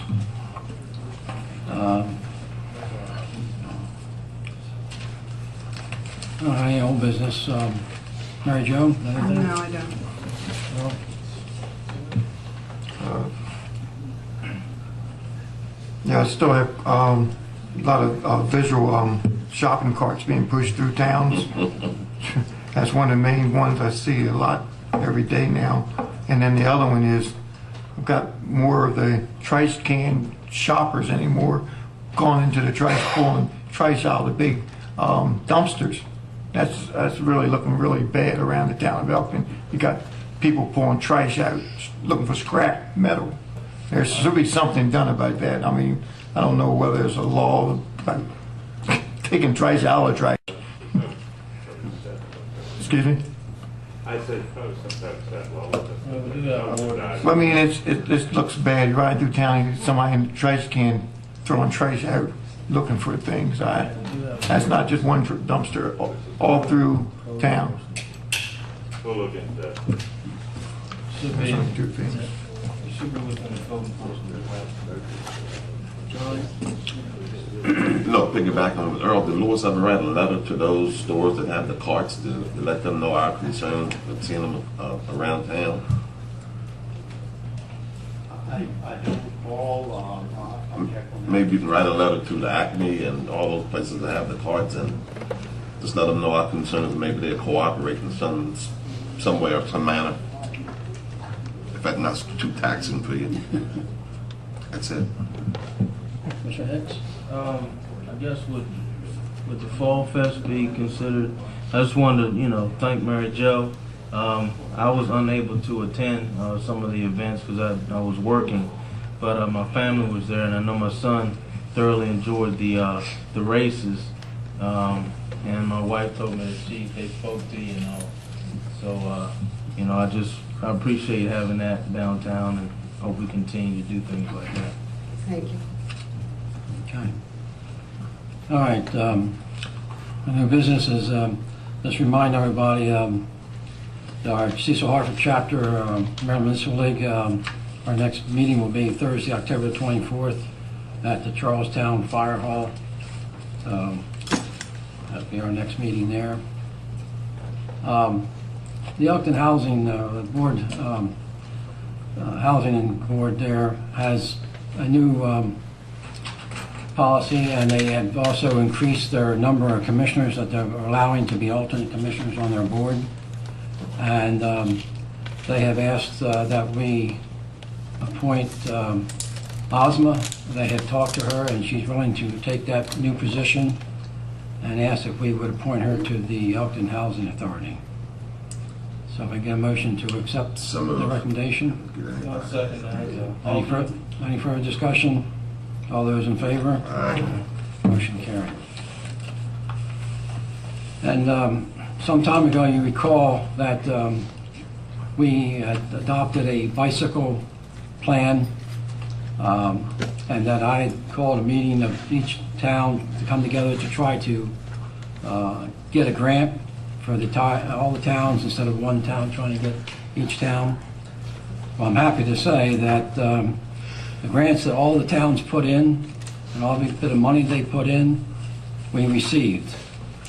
We got the letter here stating congratulations on submitting the successful Maryland Bike Program project application. The Maryland Department of Transportation has approved $33,290 in reimbursable grant funding for the bike improvements for Elkton, Northeast, Chesapeake City, Charlestown, and Perryville projects. We also was approved $6,180 in reimbursable funds for bike improvements for Rising Sun and Cecilton projects. So I think that's a really big thing. We will be getting signage, bicycle racks, those little signages on the road, the little arrows that show the bicycle path. So every town, that whatever they asked for, they got. Ours came out of that $33,000, came to $10,667 that we received. So I think that was really something that we tried to get, and I think we might have been the first ones to get something like that. So I think we're off to a good start with the bicycles. The other big thing, I know Commissioner Hicks had asked about the train. We're getting very close. We had a meeting this past month, and we've got a feasible study that we've been working on. The only thing we have to do now is just tweak it a little bit, and we're hoping to do that this month, and then get the state to sign off on it. Once we sign off on that, then we will be eligible to apply for some grants, Tiger grant, any kind of grant that we can get our hands on to get this into the planning and engineering phase. And I think if we can achieve that next step, then once we get it in the engineering and planning stage, then we know we're on the right track. So. Huh? Okay. Yeah, that's the only other thing I have. Mary Jo, anything new business? I just want to thank everyone for painting the town pink this month for the Breast Cancer Awareness Month. And I want to thank Becky for doing the 150 building. She made some bows and decorated, and our Public Works for putting up the and Delmarva actually for the pink cellophane. So we're not done yet, so keep decorating. Okay. Charlie? Louis, maybe you can find out and get with the county to find out when trick or treat night is, or have you done so? 31st. It's 31st? Yes. Okay, good. Yeah. It's always 6 to 8. 6 to 8.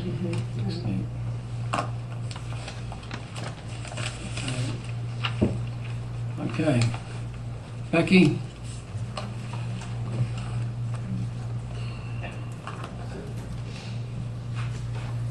My name is Miss McKinney. I am from Northeast Maryland, and I've lived in Elkton for 47 years, almost 50. How in the world did Northeast, little town we had there, has good things and that town for the seniors to do?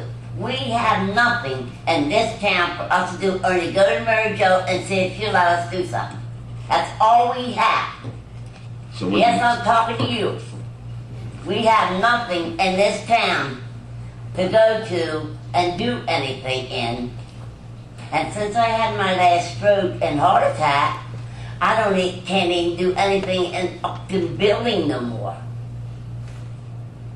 They took the bingo, they took everything I was doing and paying for away from me for the drugs there. And hasn't been nothing done with them. We had one brought home last night from the band that works for the town of Elkton, I've known for years. Thank God he brought him home because he got killed. Only thing is, when he fell over the bench, I said, praise the Lord. One less. I don't believe in drinking. I've never done it. And you know what? I can say for 150, and Nancy did it. Nobody but Nancy and Cindy. They did pass no smoking in our apartments.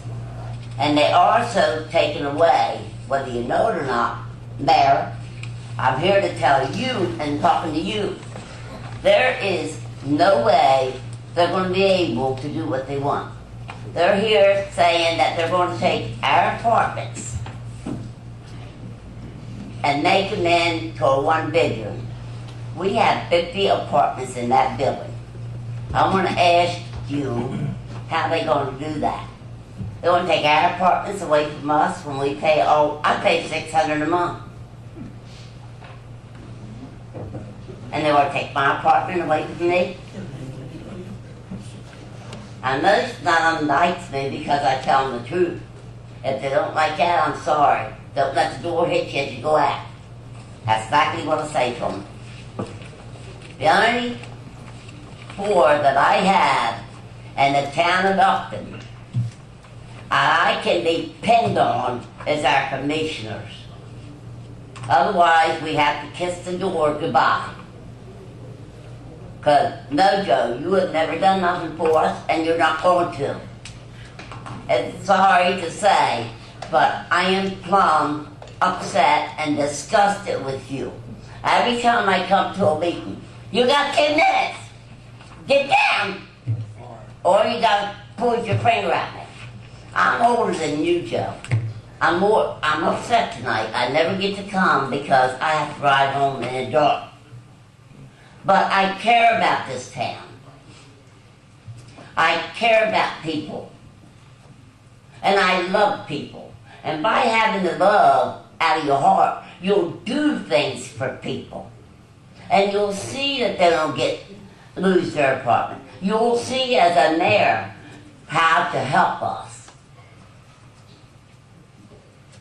I appreciate Mary Jo saying that I did do the building at 150. Yes, I will always have that job. Cindy has told me today I will always have a job to do 150 outdoors. And she is my main boss. She also told me today I will not lose my apartment for nobody. That made me feel better. As far as the rest of them up there's nothing but drugs. There's nothing but dope.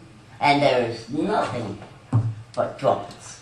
Is that good for us to go into our house and put up with the smell of it when you walk by the door or ride by the door? You can smell it. And no, we can't call up the police department now because a stupid, no good chief that just got out stopped us from calling that away with you and Louis. So we got to dial 911, waste our money and dial 911 to get the sheriff department. Hello, what do we have? Brand new cars that you signed for out here sitting in the parking lot, and they can't come and help us, and we're in town limits. We're in the middle of town limits. They're over on High Street every day, all day long and all night. Okay, Becky. Believe me, I hear it on my scanner. Okay. There.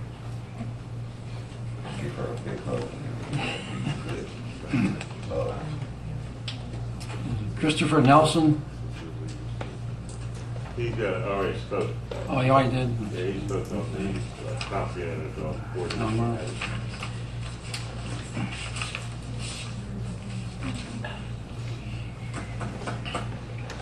Yes, James Dillinger, Delmeyer, he spoke to. And Melissa Whitehead. Did you?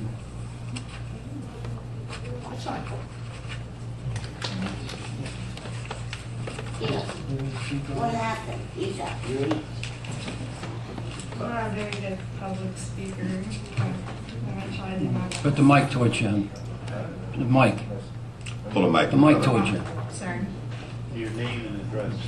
I'm Melissa Whitehead. I live at 68 St. Michael's Court in Elkton, Maryland.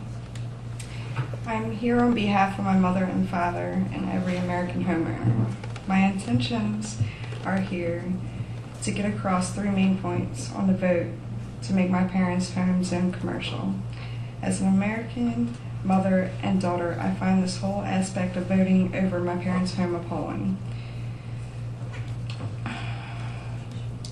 For voting it to be anything other than what it actually is, which is a home, is against rights.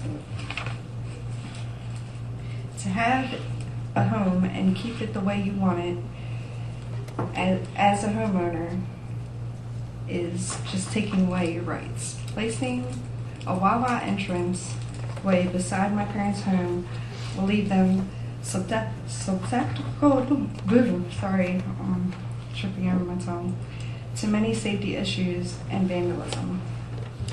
I currently own a trailer.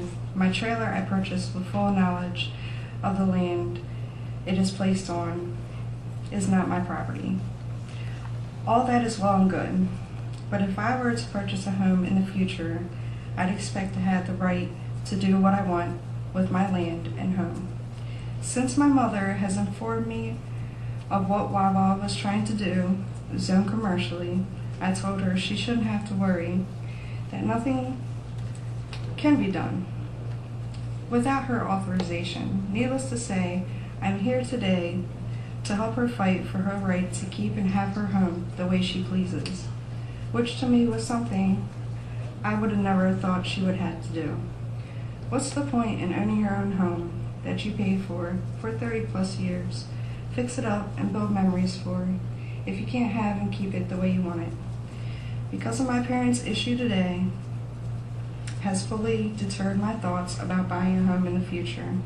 At least with my trailer, I can pick where I want it and how I want it to be, and having control over my surroundings. If it is legal for any business to say, I want that house/land zoned commercially, and only reason behind it is profit for them and for the state, then I'd rather stay in a home I can rely on and no one wants or has a reason to take it. Something I purchased with my hard-earned money and turn it into something I don't want, nor would purchase if I knew that was what was going to happen or face in the future. Honestly, what's the difference if I bought a car and the government said it would be in the best interest for them to paint it yellow and put blue flowers on it, and force me not only to paint my car, but to drive it as well. This is not right at all. No one should be able to pick and choose what they want, something to be without being the owner of themselves.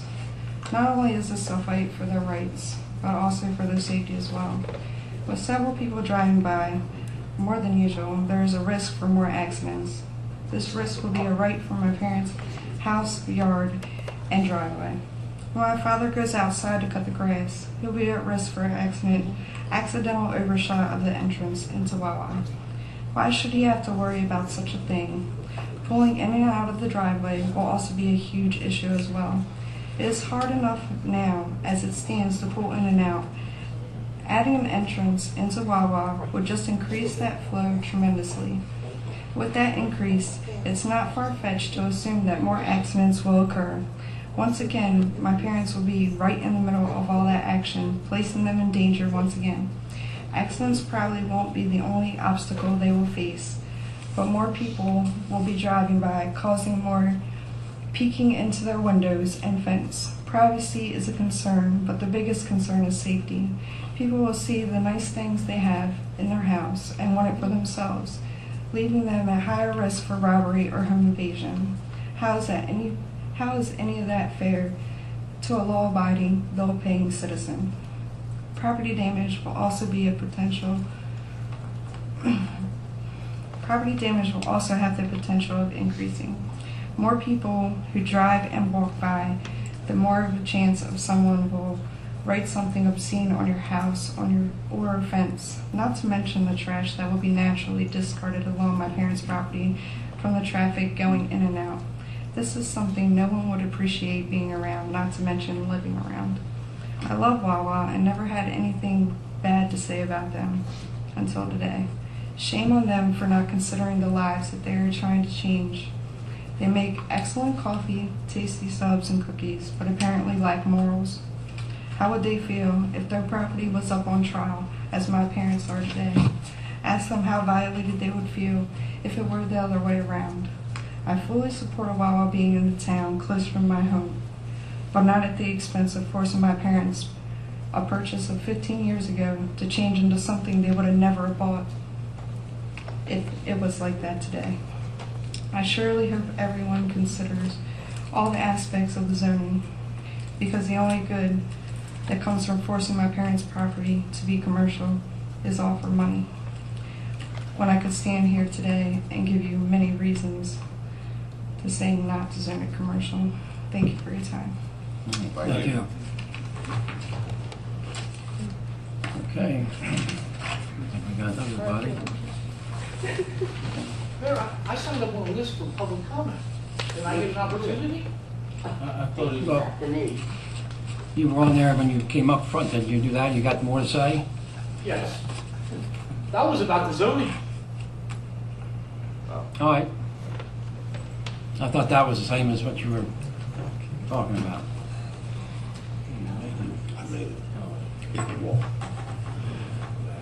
Mayor and Commissioners, thank you. And thank you for all of your work on the zoning issue. I guess my big thing now is I have a question. Since that motion was tabled, you can bring it off the table, put it in Robert's Rules of Order at the next meeting, but will that open up for another public hearing so that we can discuss all the amendments that you all might want to make to that? Because as of right now, those amendments haven't been made public. So once they get made, shouldn't there be a public hearing all over again on those amendments before the comprehensive plan can be voted on? So the amendments get to be made with nobody having any say in any of that. If they choose to amend a certain zone, they can do so. Okay. Well, again, I certainly hope that you will consider the rezoning on the landing lane, because I personally believe it's the best thing for the community. I understand where Mr. Whitehead is coming from. I do. Believe me, I do. But as much as we shouldn't be picking and choosing, sometimes we do have to look out for the better good of the entire community and not just one homeowner. Thank you. So one thing I want to mention, this is a comprehensive rezone. This is not just it's a comprehensive rezone. Therefore, they have the right to do that. Well, I know, but comprehensive rezoning, I know. and my understanding was is that it all got put together and they got all approved as one motion. Now we're going to table that and go back and start amending all of those. So it's no longer comprehensive. It's spot zoning. They can amend that, it's not spot zoning. That's my opinion. I understand. I understand what you're saying. Thank you. Okay. Hearing nothing else, can I get a motion to adjourn? So moved, sir. Have a second? All those in favor? This meeting's adjourned.